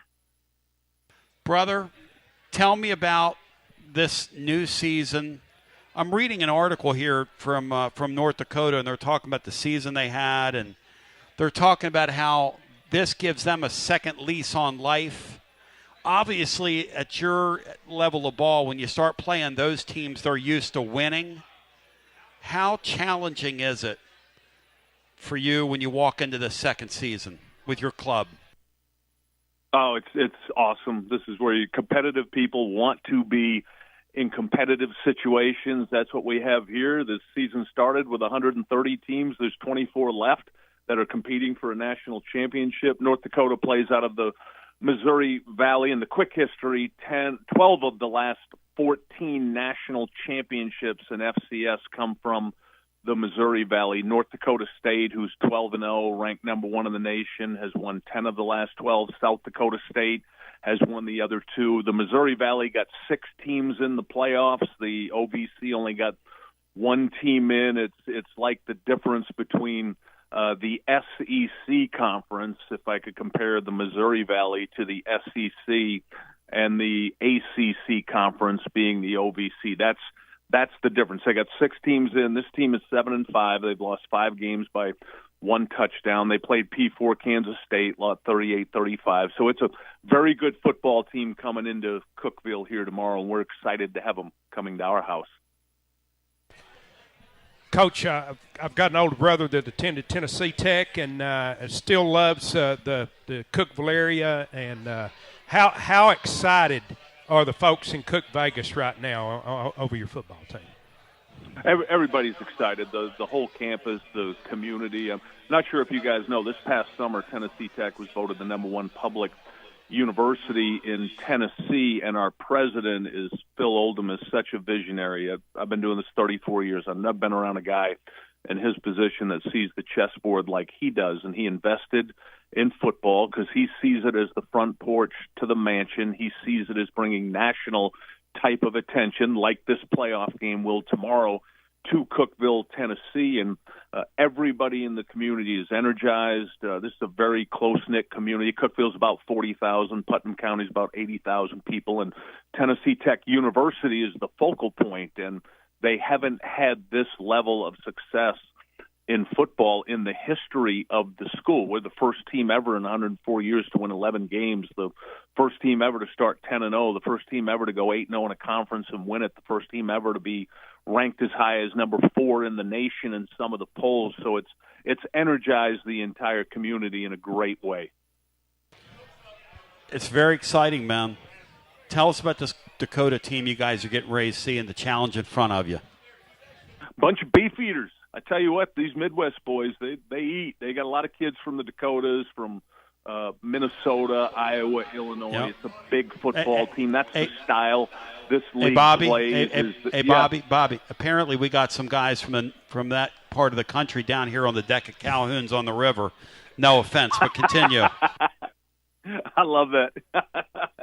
Yeah, they run the ball for 200 yards, throw it for 200, good balance on offense. They only give up 100 rushing defense, 200 passing. They play, most of their games are in the 20s. It's physical football, so our guys are going to have to play. You got to match that style when you play teams like this. Now, we also have really good skilled players. We're going to try to get the ball out in space to the skill, but this is a big football team. The style of the Missouri Valley is like that, the way they play, and really good football team. How do you keep tomorrow? Your kids have had such a great year, and they've handled the success so well, and you had that long winning streak and all that stuff. How do you keep your kids from the thing being too big tomorrow now that we're in the postseason? Is that a concern? No, not at all. I have 38 seniors on this team, and the way college football is now, the seniors on your team are 24, 25, 26 years old, so veteran group, and a lot of the players on this team, like Tim Kutras, for example, All-American safety, they were here when I got here. They've only experienced losing. So I got 38 seniors that they desperately want to win this game tomorrow because they don't want that to be their last game. They want to be on a plane next Friday on a charter headed to Dallas to play Tarleton State in the next round. So not at all concerned about the moment being too big. Very excited about the fact that they completely understand this situation. Bobby, I just want to wish you, we wanted to bring you on, man, and wish you well tomorrow. And to the folks that are in that area, get out there and support Tennessee Tech tomorrow as a great, great prelude to seeing the Vols take on Vanderbilt. A huge day of football across our state. Hey, congratulations, can we agree this is the man. second biggest game in Tennessee tomorrow? I'm all for that. Tennessee. Hey, I'm right on the money on that, brother. Excited. I love both those teams. I'm excited for them. Let's say Tennessee Tech, North Dakota is the second biggest game, and everybody try to tune in. I'm for that, my man. I'm for that. Hey, I love you. Hey, you know your crowd you're speaking to. I love you, man. Hey, Coach, best of luck to you. I appreciate you guys, man. I love your show. You guys do awesome. Hey, have a Dwight Gooden. Talk to you. The great Bobby Wilder. Thank you, man. Good talking to you. Appreciate you guys. Have a great weekend. Wings up, all right. everybody. Thank you, brother. Wings up? Wings up. Bino, that's cool. Joshy boy, wings up. That's a fun story. Hey, Joshy boy, you heard that, man. Get under wing, brah. Get under wing. You heard that, man. Let me bring the chef in. Where's the chef? The chef is right there. Come over here, chef. Shefford. The chef and the shepherd. Sounds like a podcast. Chef, no. There you go. Chef even knew which way to go. Yeah, oh yeah. The great Will Heflin. Que pasa, amigo? How we doing? What's up, brother? Are you fired up, focused, and prepared right now? Absolutely. What do you make of, if you're in that locker room, okay, and you had a Pavia across the way, because you guys played like a bunch of Pavias. You guys got in people's heads. Is that a compliment? You tell me, is it? I think so. If you're our head coach, how would you handle that? The whole Pavia thing. He's talked trash on you all off season. This is Will Heflin, ladies and gentlemen. Tennessee World Series pitcher, bow thy head when you say thy name. Willie, how would you handle it? Talk to me. If you're coaching Tennessee tomorrow with Pavia, is the game big enough, or do we focus on the trash talk? No, the game's big enough, and I think you kind of let your players handle that as they're going to anyways. And you're more business focused, scheme, that sort of thing, making sure the emotions are under control because it's going to be plenty in terms of the game. I mean, you're playing for 9-3. It's probably below a 1% chance, but I'm selling to the team that you've got a playoff shot. Absolutely. You never know. No, you know what I never mean? know. I'm selling it. You keep they may right not on buy winning, it. guys. They may not buy it, but there's playing. plenty there that you don't need to. I don't think you need to facilitate any extra bulletin board material because they've got it all already. Brian from Columbus and his lovely family here. Look, I'm not letting anybody down tomorrow. We have an incredible crowd in here today. We're celebrating the Thanksgiving season. I mean, look at this. It's beautiful. How can you not come out of that tunnel ready to roll tomorrow if you're us? Bino, tell him what you think we need to do tomorrow to win this game. I want to get the chef's thoughts on this. Well, I don't know how to do it. I asked Dale Jones about it, but I think the way that Pavia is going to beat you is to improvise, and you somehow got to keep him in the pocket, but you can't let him just stand back there. So I don't know how you balance those two things. I mean, defensively, you stop the run against Florida, first and foremost. You've got to do the same thing against Vanderbilt, and then on offense, you've got to establish the run the same way you did against Florida. I mean, you gave yourself the recipe. There's a lot of scheme and X's and O's, and the matchups make the fights in football, but at the end of the day, you got to do what you do best and then figure out the game flow and make your adjustments, right? I think if you try to change too much going into it, I mean, we're not playing the wing T, right? They're running out of the shotgun. You saw it last year, and you were able to adjust and really run away with that game. It's going to be very competitive, but I think there's opportunities to get stops if you can get in the backfield a little bit, which this defense, if anything else, they've been opportunistic and have been able to get some tackles for losses at times. I can't get out of my head. All right, guys, let's do some totals. Tony's Totals presented by our friends at VIP Play. I don't know how many of these you can get over at VIP Play. Maybe we'll have to work up a special sort of deal here. But because we've got a couple of there were a couple, Bino, that I had to pull off the board. Yeah, I had to self-censor. There were a couple of totals that I really wanted to put in there, and Laura said, "I'm not going to dealing with Pavia's Familia." Yeah, I'm not going. Yeah, you kind of read my mind, but I'm over in our 5,000 word blog today, where Matt Dixon shines like the sun in the middle of the day. Brian Hartman brings it. The Throat brings it. The Throat, by the way, is predicting Vanderbilt to win that game, but let's move along. That's neither here nor there. And I'm kind of scared of the game myself, but that's just me. All right, guys. Tony's totals for the Vanderbilt game. Shots of Pavia's mother in the stands tomorrow by the TV crew. Bino, the number in Vegas is 5.5. How many times are they going to show that woman in the Miss Lewinsky? How many times are they going to show her tomorrow, Bino, in the stands? Well, that's an over. That's an easy over. All right. What do you got, Will? Over or under on 5.5? I'm cashing that ticket by halftime. What do you got? There's a matchup against Theo Vaughn. So who's on the money line there? Well, that's funny because shots of Theo Vaughn on the sidelines during the game is also 5. Where you got? I think I'd lean Theo Vaughn slightly. All right, explain something to me about Theo Vaughn. He's a guy who bled orange like a year and a half ago or something. He did all this stuff, and he ran through the T or whatever, and he did all these things. And then he shows up with Lane Kiffin at Mississippi when he was getting hot. So he's with Lane Kiffin. Now he's over there rubbing noses with Pavia last week on the sidelines, over there doing a public – I'm talking about the quarterback, not the mom. I don't know what he's doing with the mom. I don't want to know. But what's the deal with this Theo Vaughn fella? Talk to me here.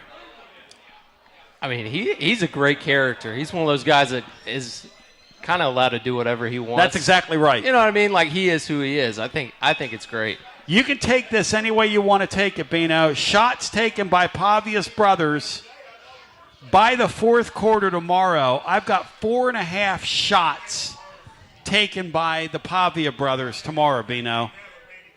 Over, under, and what? How do you interpret shots taken by the Pavia brothers? If they act the way they have other places, they're going to take about 10 shots, and it ain't got anything to do with drinking. Bino's read my mind. Hey, guys, if I could give the Pavia brothers a little bit of advice, and this is the show of record, don't do what you've been doing in opposing stadiums tomorrow. Don't do it. And listen, if the game's close, don't do it. Don't do it. If the game's really close, don't behave like that. And if y'all are winning, Will, am I lying when I say really don't behave like you've been behaving to those guys? Am I lying? Nope. I'm not lying. All right, let's move along. Number of skirmishes pre-kickoff tomorrow between these two teams. Will, the number is 0.5. Skirmishes, you're laughing at my numbers. It's skirmishes between these two teams pre-kickoff. The number is 0.5. Over, under, crowd. What do y'all think? Over, under? We're going over. That's a stale number. It's 1.5. 1.5's the number? It's 1.5. There is about a 1,000% chance that something happens before that kickoff tomorrow. Yes or no? Yeah, it's 2. With all the trash? How great is that going to be? 2 skirmishes. I'm for that. I want that. Does that make me low rent? I guess it does. But I want to feed. I want to feed those families turkey at the holidays, and I want to see those two teams fight tomorrow twice before kickoff.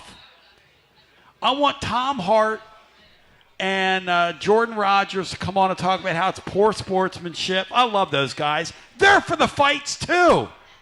Everybody wants to see these two teams go at it before I want to see Josh Heupel go over there and give somebody a haymaker. All right, let's move along. Mentions of Vanderbilt left. Oh, Bino's eating. Okay. You didn't have Thanksgiving. Bino's over there eating fried chicken. He says he changed his oil. Mentions of Vanderbilt tomorrow being left out of the playoffs during tomorrow's telecast. The whole playoff fate of Vanderbilt. Think they tackle that? You're a broadcaster. Depends on what you mean by left out. Well, that's game flow dependent, right? Because if they're losing, they could say it at the top of the show. If they're losing, there's no reason. But they could say it at the top of the show, right? I mean, Tom Hart, he's the best. He's a professional. He's a king. He's a king. What was the number? 1.5. 1.5. We'll go slightly over unless Tennessee just jumps on them from the get-go. Public displays of affection, PDAs, of Theo Von and either Pavia on the football field tomorrow. Public displays of affection between Theo Von and either Pavia on the field. The number has been installed at 0.5. Chef, what you got? What? Chef, what you got? I need a PDA definition. Come here. Come over here, baby. I'll lay one on you. Come here. Under, please. Did you feel what I just felt? I did. Just checking. Turnovers, Diego Pavia tomorrow. The number's 1.5. What you got? Turnovers, over, under, Pavia tomorrow. 1.5. Under. Turnovers, Joey Aguilar, 1.5. Over, under. Under. Why'd you think about that? One a man. Shots of Joey Aguilar's mom in the stands tomorrow. Does she get a couple of 1.5's the number? Yeah, they got to show some balance there. Show some balance. Both QBs. Yep. Mothers in the stadium. All right, this is a good one now. Laura said, don't put this in here. You're encouraging things. I'm not encouraging anything. I'm simply a reflection of society and what goes on. That's what we do and what I do. Fights in the stands among fans tomorrow. And by fights, I mean real fights. I got 5.5 as the number. Over, under. Fights. Fights.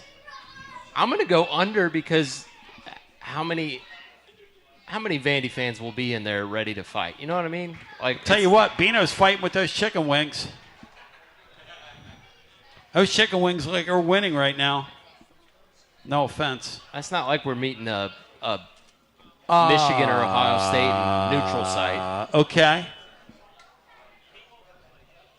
Tim Banks should be fired post-game calls on tomorrow night's Garza Law fifth quarter fan reaction. The number's 1.5. What you got? Over or under? You make the call on this one. God, the chef doesn't want to weigh in on that. It's getting hot in the kitchen. Yeah, it's 1.5. It's over.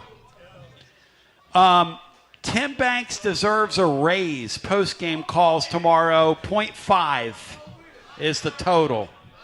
Now, he might come out and shut him out tomorrow. Are you going to get those calls and regardless? Maggie Nathan might be calling in and saying the man deserves a raise. Maggie might be calling in and saying, give the man a raise and an extension. Then again, no. Okay. Under. Negative, positive on tomorrow night's postgame show. The number is plus 2,500. Plus 5,000. No.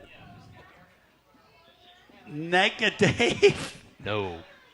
Dave, you are the first caller in the history of this show down here at our Calhoun's run and our decade plus of doing this that's ever gotten booed prior to your call and then lived up to it. This young family below me, Dave, was really just booing the heck out of you. But then I figured it out because the lovely bride comes from a Penn State family, and those people in Pennsylvania know how to boo. That's one thing those people know how to do. Dave is negative on the postgame, Will, minus 300. Would you lay the bet? If $10 was laying on the ground, would you pick it up? Amen, brother. Bino, are there any other totals that I missed? Anything else that's worthy of exploring through the totals for tomorrow? No. As winners and losers, there were a couple other ones. I'm going to whisper them in your ear, and you're going to tell me like later if I made a good move. Knowing me, do you think we made a good move editing the blog? Probably so. Laura said you're not putting that in there. She said you're not putting that in there. All right, so let's do this. Let me get another call in. We have a couple minutes here. It's unbelievable, Andy. And then we're going to do Winners and Losers Live, and it's going to be unreal. Bino's going to sit in with us on Winners and Losers Live. Oh, yeah. We're fired up here. Presented by our friends at Dos Equis. W. Lynn, welcome in. Hit it, my man. How are my friends and compatriots doing on a It's incredible. Great Fish Day Friday? It's incredible. The great Jim Wright and Mike Carver were great. Please donate to Feed the Hungry. I've been involved in fish, and it is 100% volunteers. There's no paid employees. 100%. So it's all Feeding the Hungry, and I tell you, I saw that commercial, Tony, and I think Mike Carver might be the last great movie star. That Mike Carver guy. A James Bond movie, the senior version. Senior James Bond, you got that right. But to this Vanderbilt game, guys, this is the Volunteer State Bowl. We have the greatest nickname in sports history.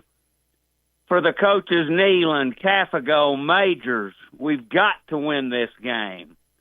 We're playing a school that is based on donations from a Yankee robber baron who never donated to charities, one charity in his life. This is all true history.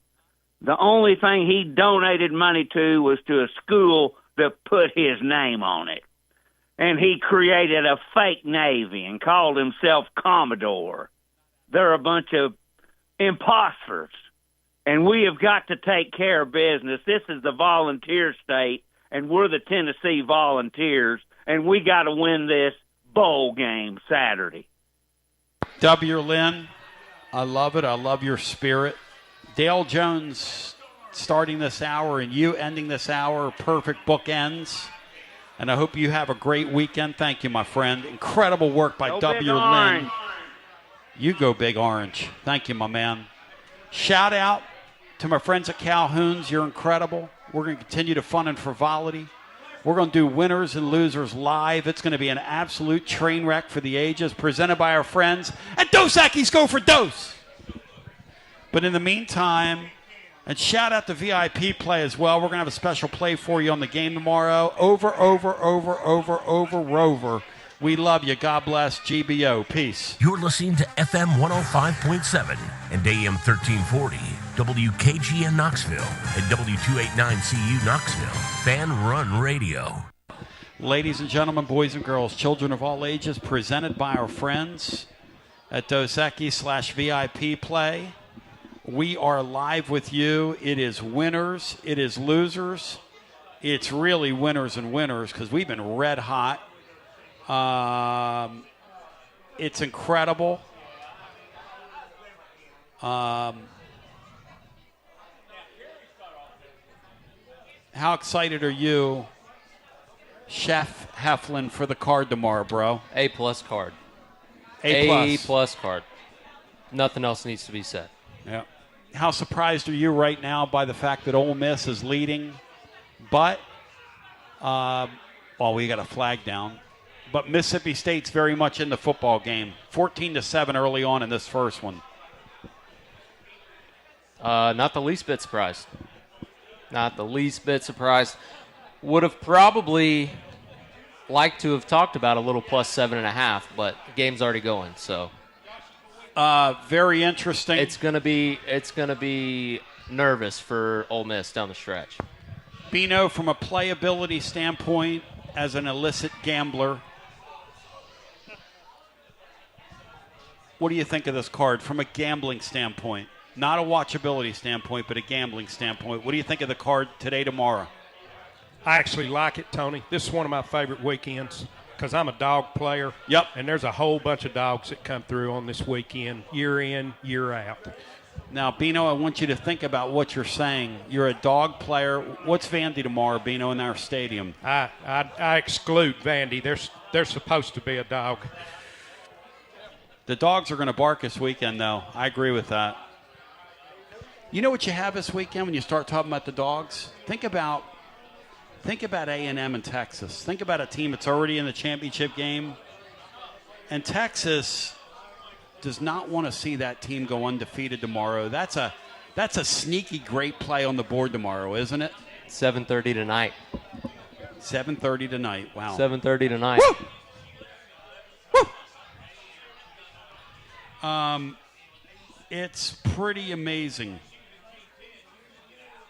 It's pretty amazing when you stop and think about it. I just, when I think about this card, when I think about this card, I just kind of look at it and I say to myself, there's a lot of meat on the bone, Bino. There are so many good plays. There's so much interesting stuff. It's such a compelling sport.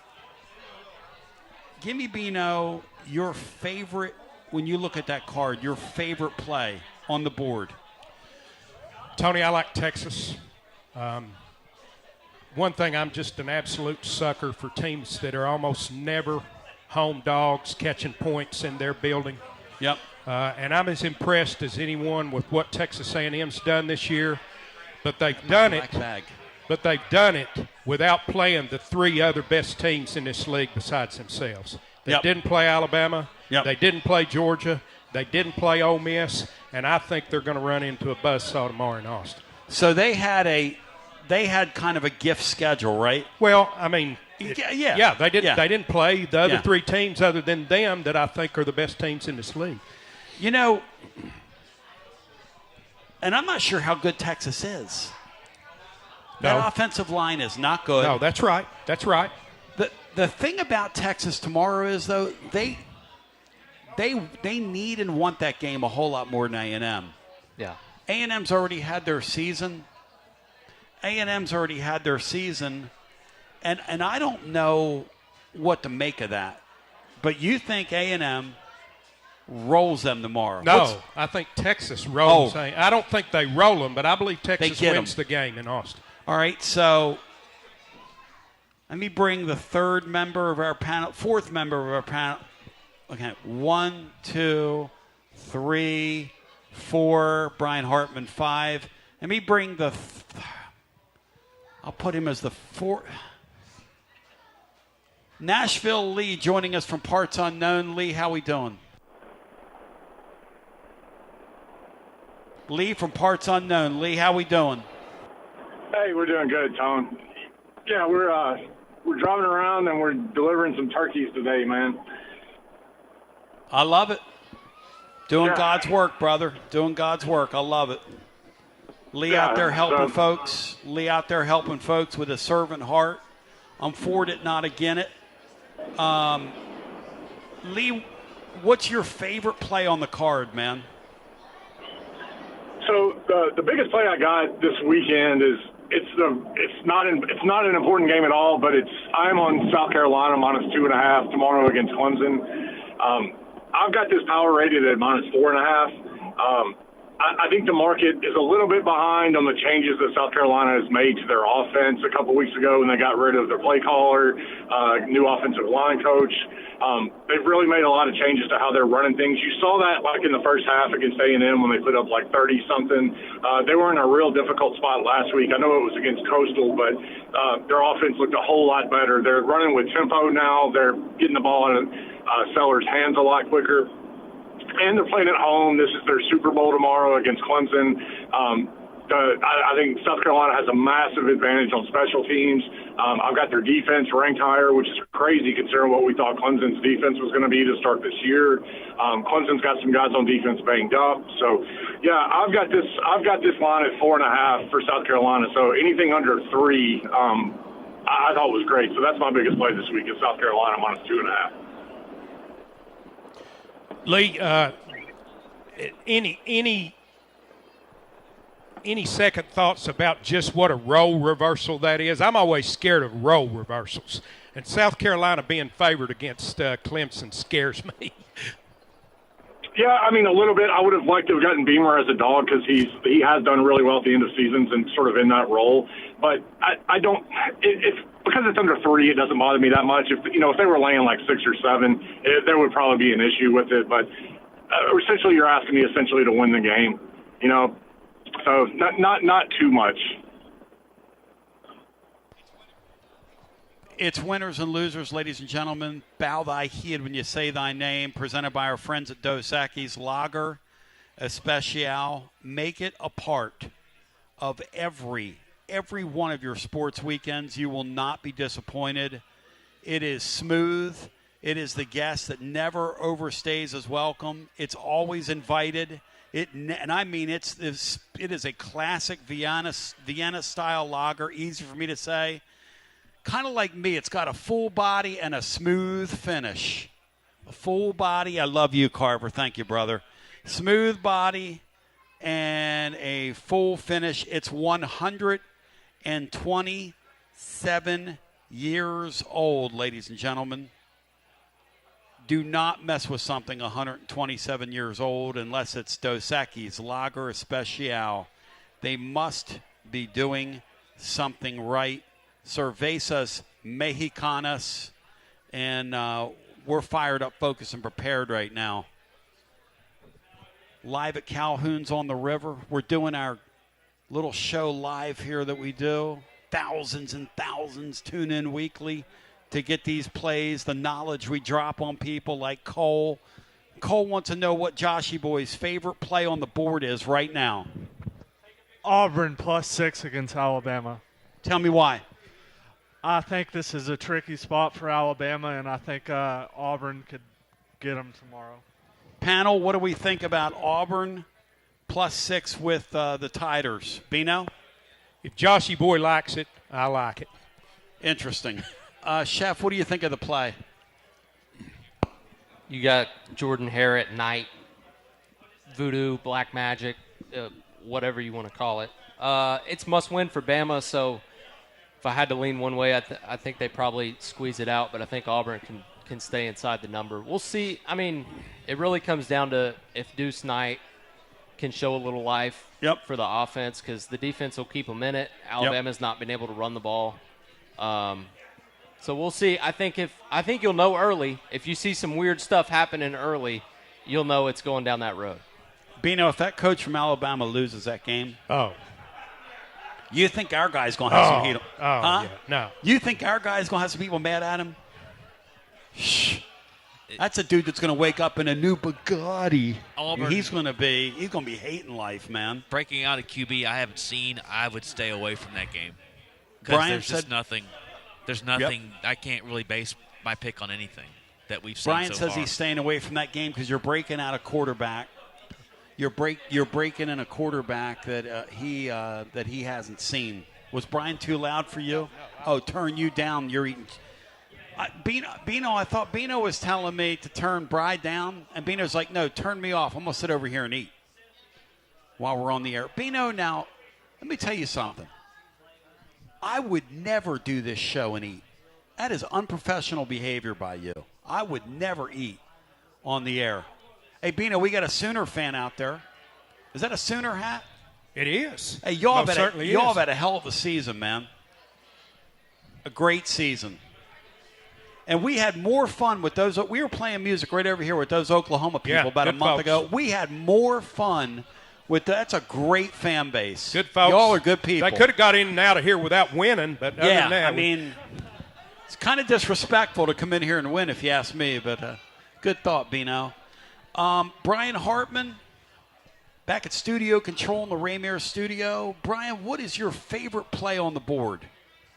Well, I'm going to go with one today. North Texas is laying 20.5 against Temple, and their offense, their lowest scoring game of the year was 31 points against Navy. That's their lowest point total. They've scored 50-plus points 5 times. Their coach is going to be the next coach at Oklahoma State. They know that going in, and they're trying to get into the playoffs. So I think they're going to be focused. They don't have to worry about being distracted. They know their coach is gone, and he's going to another. It's not like he's going to another lateral program. He's making a step up to Oklahoma State. So you don't have the Kiffin thing going to perhaps another school in the SEC.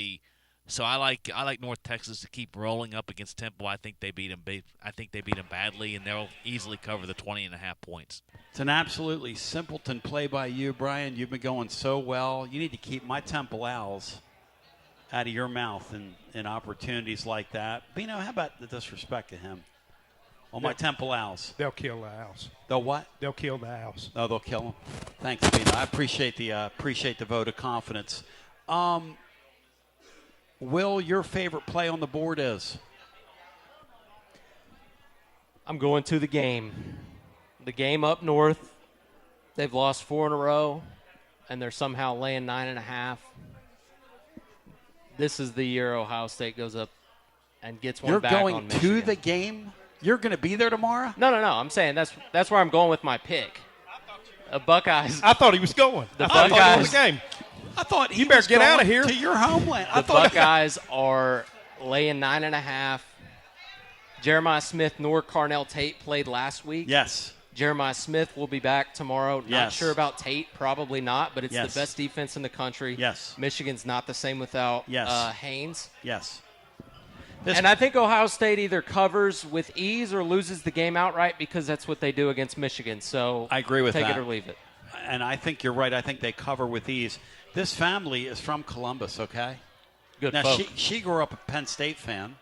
That's interesting. I know, right? And he's a lot of the court. I told their family here, I'm like, do you all cheer for Ohio State? No. I'm like, if I was a young kid and I had the chance to, latch on to that much winning? I mean, wouldn't you? I'd be tempted to do that, right, if I lived in that hometown. This family's like, no. I can't imagine how obnoxious. Have you ever met anybody from Columbus, Ohio? Now, you all are beautiful, but you're not from Columbus, Ohio. You know what I'm talking about, but they are. But now how am I going to thread this needle, Bino? Walk me through this now. I'd go the next pick. Well, no. I'm gonna thread the needle here. A lot of those folks come here and they'll move here and they'll go, this is what's wrong with this, Aren't those, do you think those people, they're very opinionated.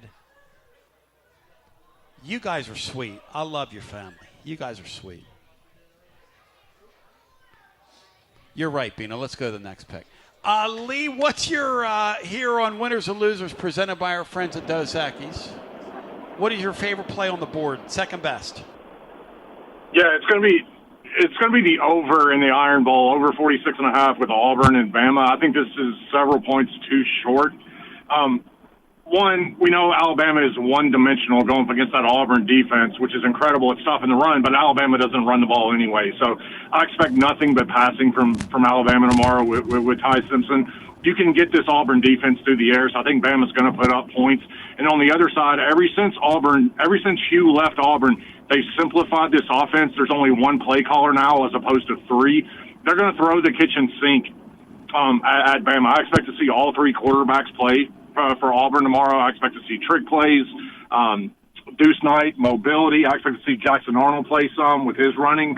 We've seen Kane Womack's defenses get shredded by mobile quarterbacks before. I know it's been against lesser competition, but this Auburn offense has looked a whole lot better the last couple of weeks than it did earlier in the season. So I think Auburn's going to do their part to get this over 46.5. I think that total is about 2 or 3 points too short. I still think they're taking into account way too much of what Auburn's offense looked like for the majority of the year than what it actually is right now. So I think there's some fireworks in that game. I like the over 46.5. What do you guys think? Over 46.5 in the Auburn game tomorrow. What do y'all think? I would lean that way, especially if it's close late and both teams are still, saving time on the clock and it's a longer game. I think they could probably get there. I like it. It kind of plays into my Auburn play. All right. So, Josh, you boy, like Bino, what do you think? Because I'm going to be a little bit of a contrarian here. Alabama has trouble running the ball. There is a world where Alabama gets kind of pinned tomorrow night in that building. They start turning the ball over, keeps the total lower. What do you think? That total seems low to me, Tony, period. It does seem low. So I would certainly play over if I was going to play the total at all. Hey, Will Heflin, wheel over to VIP play for me, where we're going to have a great weekend, and I'm going to have a 3-pack pick play this week. What is the updated point total in the Tennessee-Vanderbilt game? I just want to ask you guys about the main event tomorrow in the 3:30 Eastern time slot.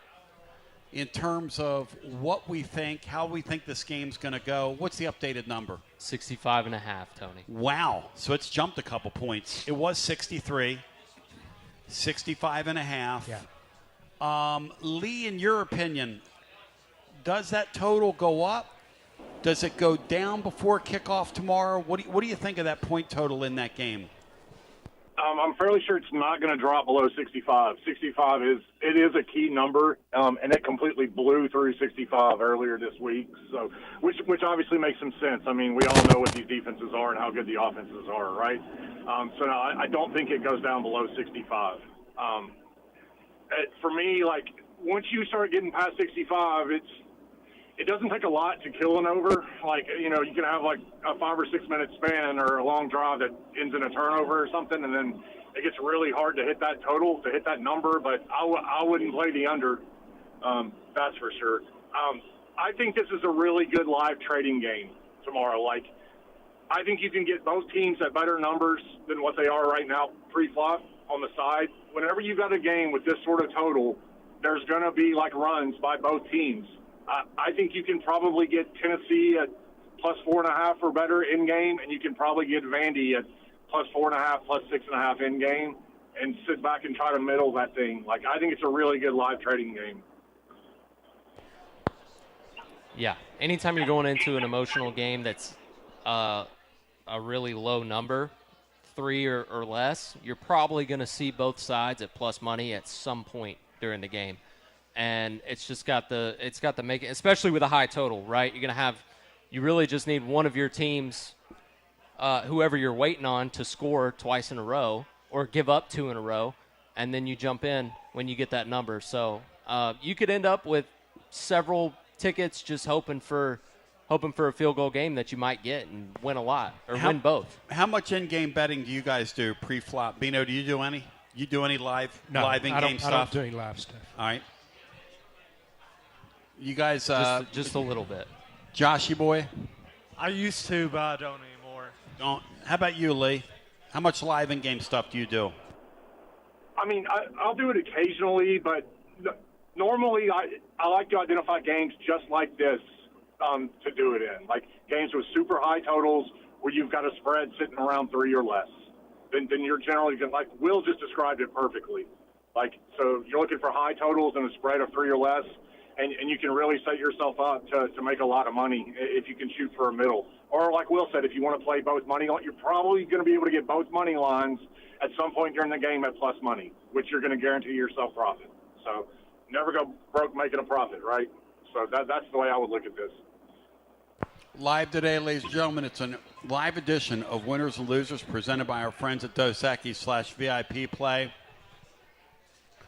Will Heflin, tell us about the all day today, the gambling weekend, the weekend at VIP Play, and what we've got going on. Today's Black Friday, right, Tony? So flash boost for Black Friday. There will be a rivalry weekend promotion tomorrow, or I guess starting today, that will run through tomorrow. And then everything NFL-wise for a full – oh, my goodness, there's a full-blown brawl in the Egg Bowl, live in action. During Winners and Losers, there's going to be a lot of losers on that field with some suspensions. I'll play the over in that game, Bino, that it happens again.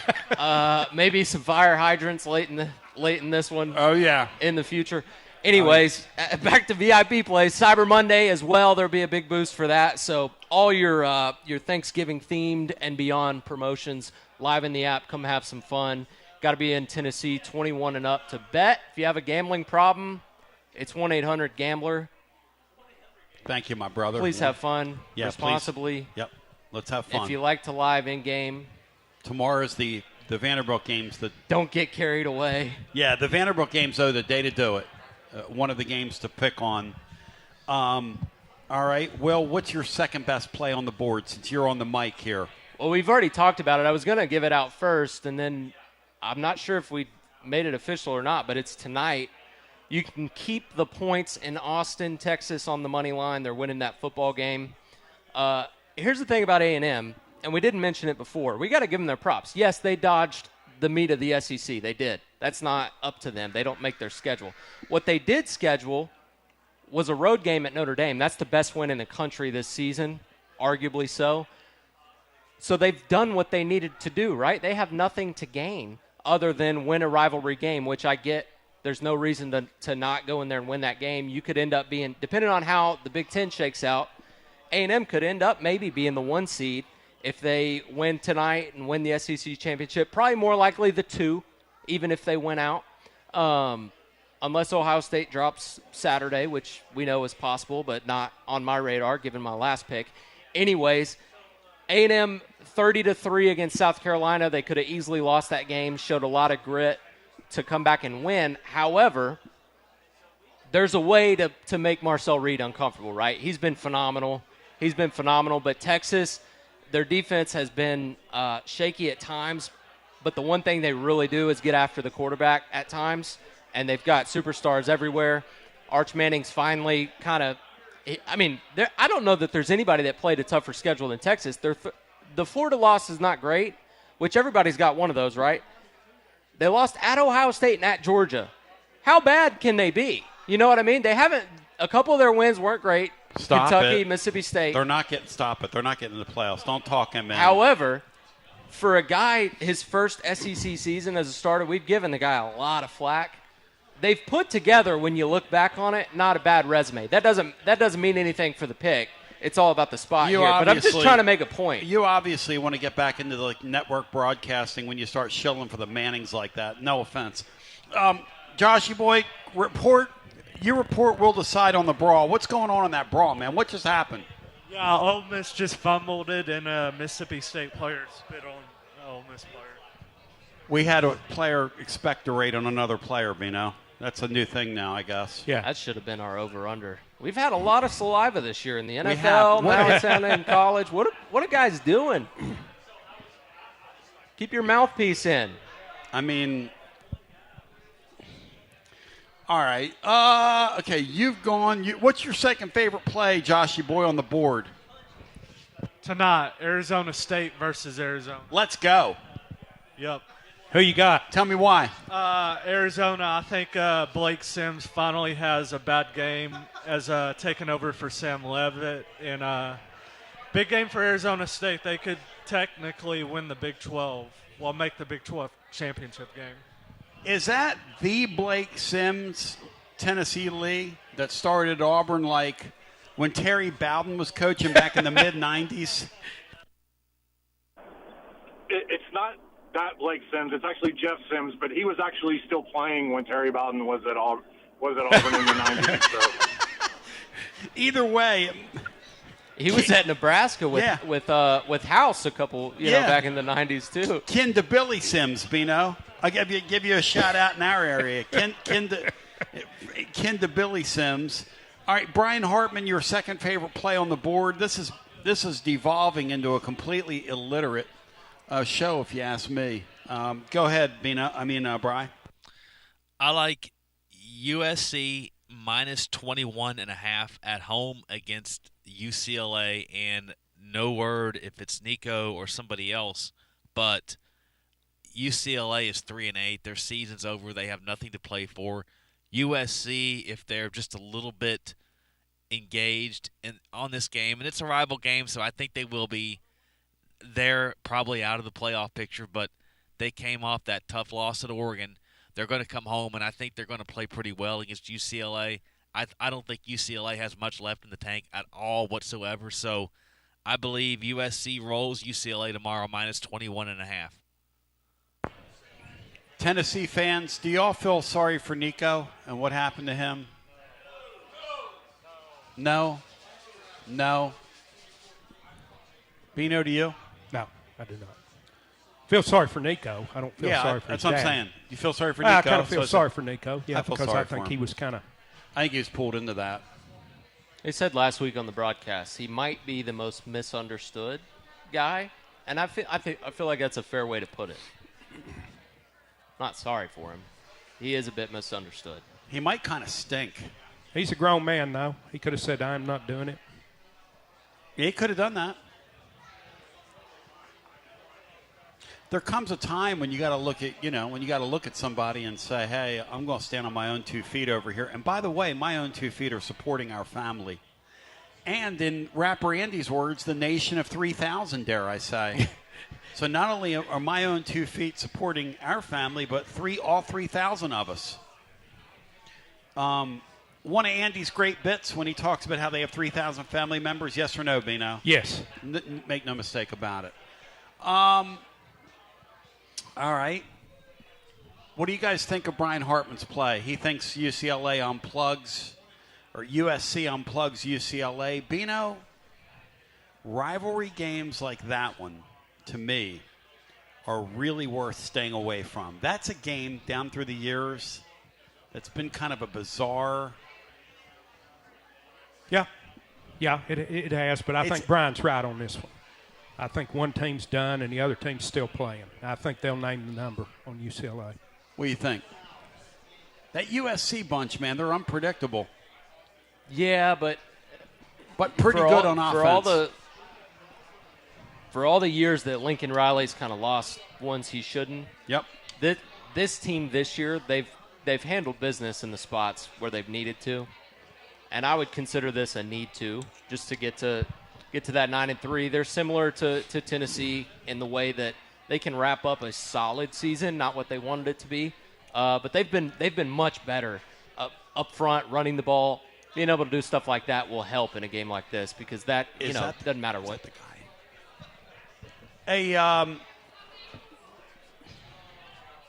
A quick question for you, Lee. From a power ratings perspective, Will said earlier that he thinks A&M, the win over Notre Dame there early in the year, one of the better wins in college football. Where do you power rate that Notre Dame bunch? If you were doing the seeding, where would they be coming into the weekend? I have Notre Dame power rated as the second best team in the country, behind Ohio State.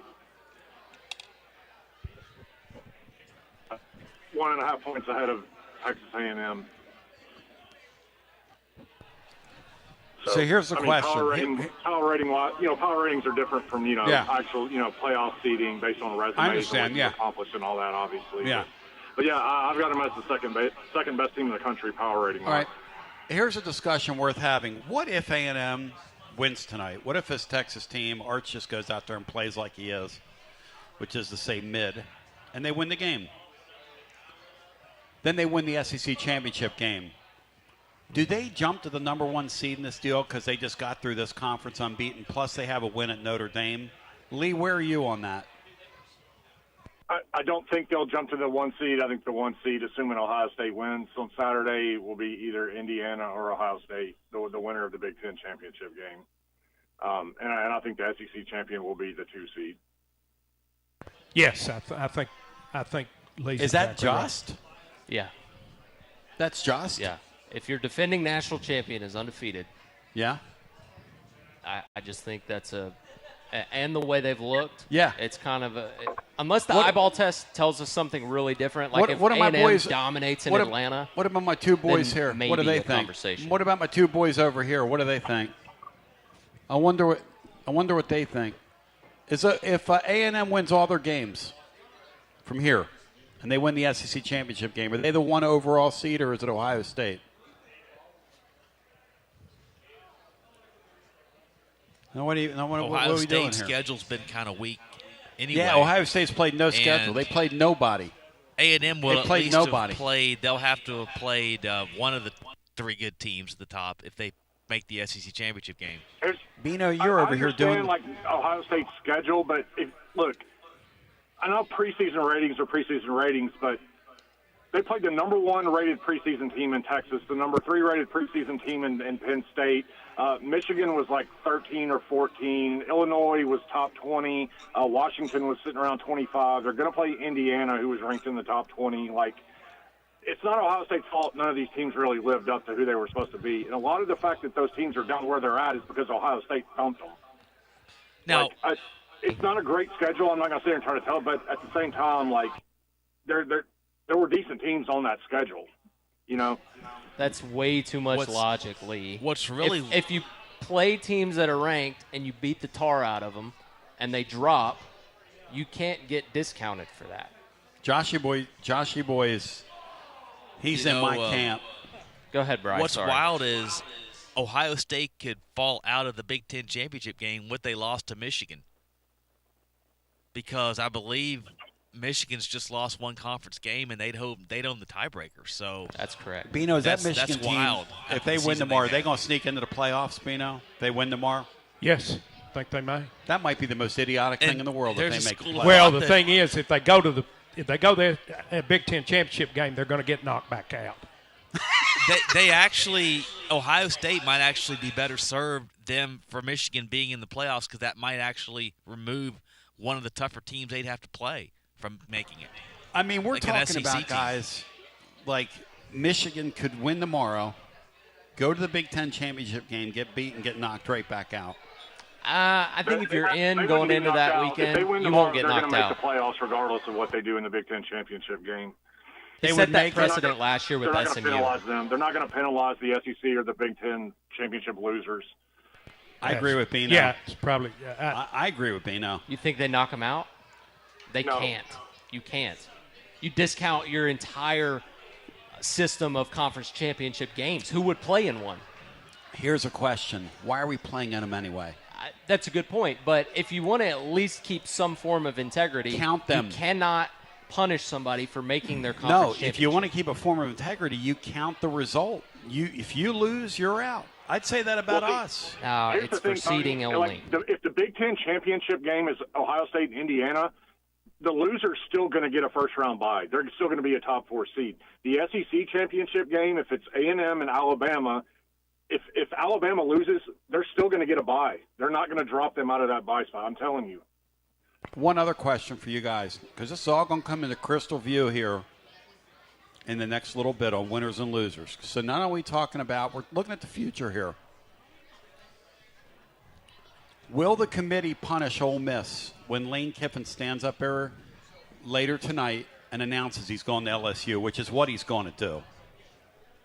Will the committee punish Ole Miss, and how far would you punish them for not having their coach? It would be totally, in my mind, totally unjust to do that to those kids who've done nothing but have a great season. But they're going to win this game. They're going to do what they need to do. They're going to finish. And they're going to cover for me, by the way, today, while we're on the subject. They better cover for me.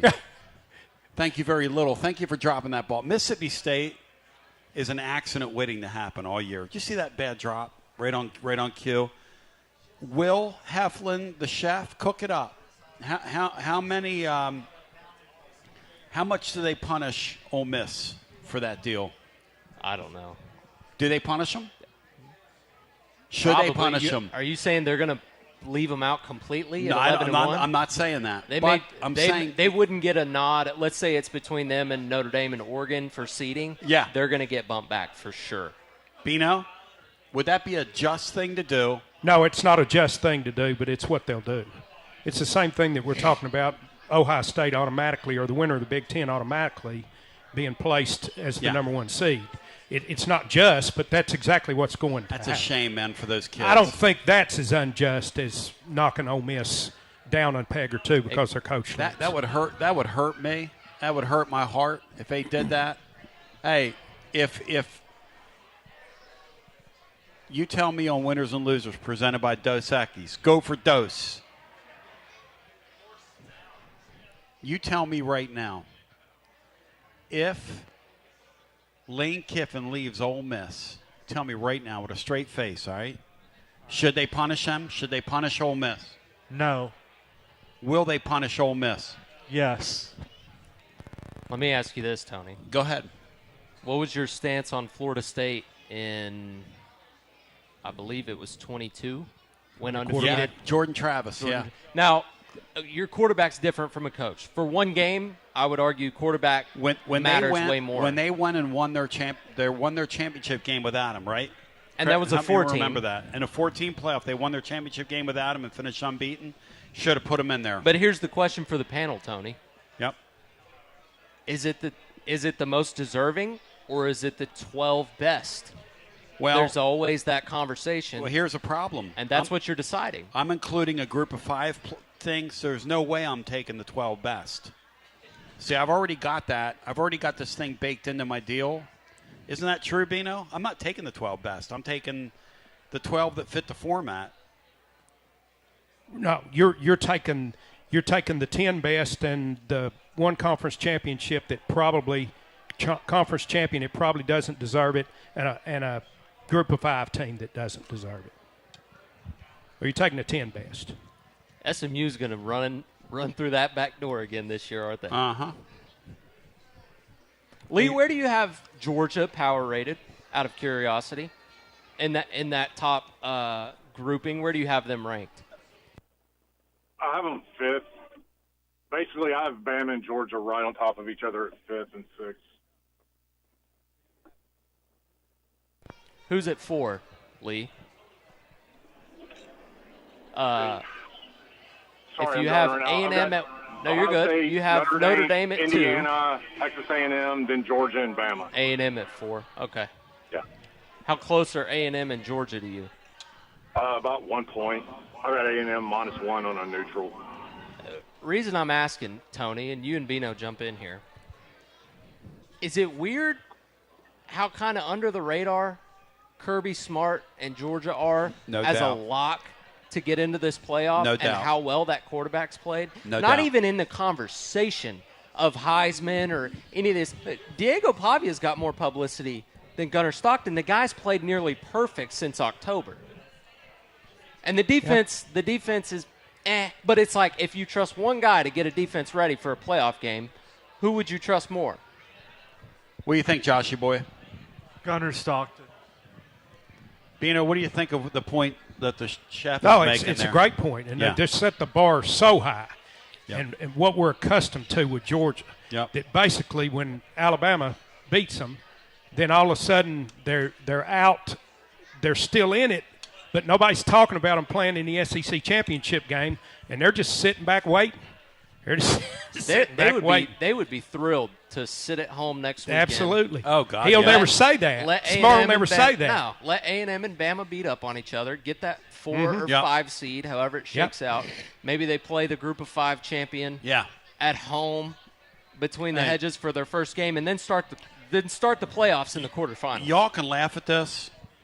That Oklahoma bunch is a team I would not want to play in the playoffs. No. And here's why. They talk about the NFL, the NFL, the NFL. Teams like that win championships at the NFL level. When you have a defense that's like that and a quarterback that can just make a few plays and then you don't turn the ball over and you kind of don't beat yourself, that's a scary hombre. If they can get those two kids back that are hurt, that are Mason Thomas, like heal up, that's a scary proposition being started for somebody in the playoffs. They better get the right matchup. Oh, you're right. They'll wind up like you're us right. You're last right. year. No, you're right. We were carbon copies. You're right. Ole Miss last year. That's a great point. Of Oklahoma. All right, guys, let's say I'm going to ask this to close because we're doing like a live, and we're all over the place here. Presented by our friends at Dos Equis /VIP play. And shout out to my friends at Dos Equis. Go for Dos. And Blair. Hey, Blair, you need to get some time away, bro. I love you. We need to schedule you some time away, Blair. We need to schedule you some time away because I love you and I appreciate you, my man. Why don't you come on out tomorrow, Blair? I'll cook for you. Psych. Maybe we'll order some pizza. Tomorrow, Neyland Stadium, the main event, the battle for state pride.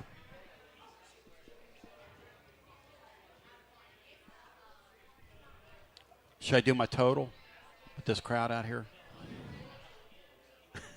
No. Should I all right. No. No? No. All right. Joshy boy, we're going to go around the room. Give me the right side tomorrow in the Tennessee-Vanderbilt brawl for literally it all in Neyland Stadium. Tennessee to cover in the over. Bino. I'm not picking against Tennessee in Neyland Stadium against Vanderbilt. I'll take Tennessee's side. I'll lay the 3.5, 2.5, whatever it is. Cover? I mean the over or stay away from the total? If I'm playing anything on the total, I'm playing over because neither one of those teams could stop. Brian Hartman in studio control. I think it's going to be 42-38 Tennessee, and I guess that's the over. If that game goes 42-38, I hope somebody has fun doing that post-game show. I'm not sure I'll live through that. I'll be dog cussing Tim Banks so much. Will Heflin, the chef. You know how many times Josh Heupel's lost at home as a favorite? What's the number? You know who it was?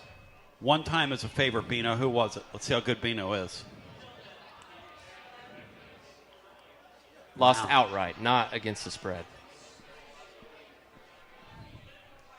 Pitt, year one? Oklahoma. Oh, my gosh, how forgot quickly we forget. I already forgot, yeah. Damn. Not going to happen 2 times in a row. I'll take Tennessee. And to Bino's point, and Bino said this, and it kind of, I repeated it a few times after he said it, because I never have an original idea, God knows. But Bino said when you lose 3 games in your building, and I'm not trying to put pressure on this head coach, I'm not. because you got to deal in facts when you're talking about this stuff, and as it comes into your windshield. You lose 3 football games in your building, that's a sign that you're unhealthy all of a sudden as a program. When you're winning your home games, you have a healthy program, right? Yeah, you lose 3, that's a bad sign. I think it shows a crack. You can't do it. You can't do it. So that's kind of where we're at here. Lee, I'm sorry, Brian Hartman, give me your thought on the Vandy game tomorrow, the brawl for it all. Well, I think I've touched on it there when I made the pick. I just believe neither defense is going to slow down the other one. I think the Vols could turn Pavia over a couple times. I think they could take advantage of the crowd and set up a score that way. But if they do that, they might roll them. But I just don't think – I don't see Vandy coming in here and winning. I just don't. It's hard for me to get that wrap your mind around that. So I agree with that. Yeah, I don't see it. At the end of the day, I just don't. Even though I'm kind of afraid of the game, I just don't see Vanderbilt. I don't see Vanderbilt beating us, but I'm afraid of the game. I'll admit I'm afraid of it, but that's just me. I do not trust our defense. If the game's close tomorrow afternoon, this is my thing. He's not playing. Who's not playing? You. If you're scared, stay on the bus. Well, get a dog. Get a dog. And I have a dog. Thank you. I don't trust our defense tomorrow if the game's close because I just don't. The Pavia guy having the ball late. And is that okay to say that out loud, Bino? Sure. That's the way you feel. Say it. Lee, my main man, talk to me here, brother, on the way out. Give me your sense of how this Vanderbilt game's going to go. Yeah, so just a fan in me doesn't really see Vandy coming into Neyland Stadium to win this. I mean, the better in me says that Tennessee likely wins it. If you play this game 100 times, the most likely result is Tennessee wins this thing by a field goal. So, and I think that's the spread. It's 3. So I think Neyland's probably the difference. If I had to play it pre-flop, I would lay the 3 with Tennessee. Over-under-wise, I would take a little bit of a contrarian view on this since this thing is set so high. And I think Vandy may try to slow play this thing a little bit and play a little bit of ball control and keep their defense off the field. So I actually would kind of lean a little that this thing doesn't go over the 65.5. But I would take Tennessee, and I would look at the under. And you know what? They're capable with the quarterback running around of doing that, of playing a little keep away. Well, I mean, that was their approach until last year. Second half of this year. That's right. Till the Texas game. Yeah. And then they threw the like Matt Dixon said, the Texas second half happened, and all of a sudden they got a turbocharged, we're throwing the ball downfield. Yeah. I'll tell you this, guys, our safeties are going to ball out tomorrow. Who agrees with that? Bino? The look on Tony, your it's been a good show. I enjoyed it. Hey, it was a lot of fun. Chef, thank you. Hey, Lee, thanks, man. Keep doing what you're doing with the turkeys in the mid-state. Let's feed people. Be safe out there, Lee. And keep our doggies safe as well. Lee loves our doggies. Thank you, Lee. And Bino, speaking of doggies, what is this weekend? Tell the living listener. Yeah, this is barking weekend here. Yep. Play those dogs. Dog lovers like me, baby. Play the dogs, play the dogs, play the dogs. Chef, thanks, babe. And thank you to Joshy Boy for sitting in with us. Thank you to Bino. This is an extemporaneous edition of Winners and Losers, presented by our friends at Dos Equis /VIP Play. Go for Dos and check out our friends at VIP Play, where everybody gets treated like a VIP. Download the app today. 1-800-GAMBLER if you have a gambling problem, 21 and over in the state of Tennessee to place a bet. Till we meet again, I want to thank everybody that came out here today. Bino, I knew we'd have a good crowd in here. Yeah, it was amazing. But I had no absolutely amazing earthly idea we'd have this many people here today. I mean, we have had great crowd. Just a terrific time, great fellowship. You know, they call this Black Friday, but I've redubbed it Orange Friday. And until we meet again, for my partner, lo these many years, the great Bino Jeff Henderson, and Brian Hartman back at Studio Control, and Laura and Walton and everybody involved, we wish you a great, great holiday season. God bless. GBO, enjoy the game. We're live with you tomorrow as soon as it ends over at tclub.team, TonyBasilio.com, or wherever you may encounter us. Thank you, and GBO. And to the Vandy fan, long trip for nothing. Peace. Chilling, and sometimes spilling. You're listening to FM 105.7 and AM 1340, WKGN Knoxville, and W289CU Knoxville. Fan Run Radio. Wooey to the hooey and a hooey to the wooey. That, yesterday, was a lot of fun, and I want to thank both these guys for hanging out and doing Garza Law fifth quarter fan reaction / Tennessee basketball overtime. It is Schiano Tuesday after Schiano Monday. Bring on Houston. Matt Dixon, how do you plead to that? And, boy, Tennessee was really impressive. When I'm outside doing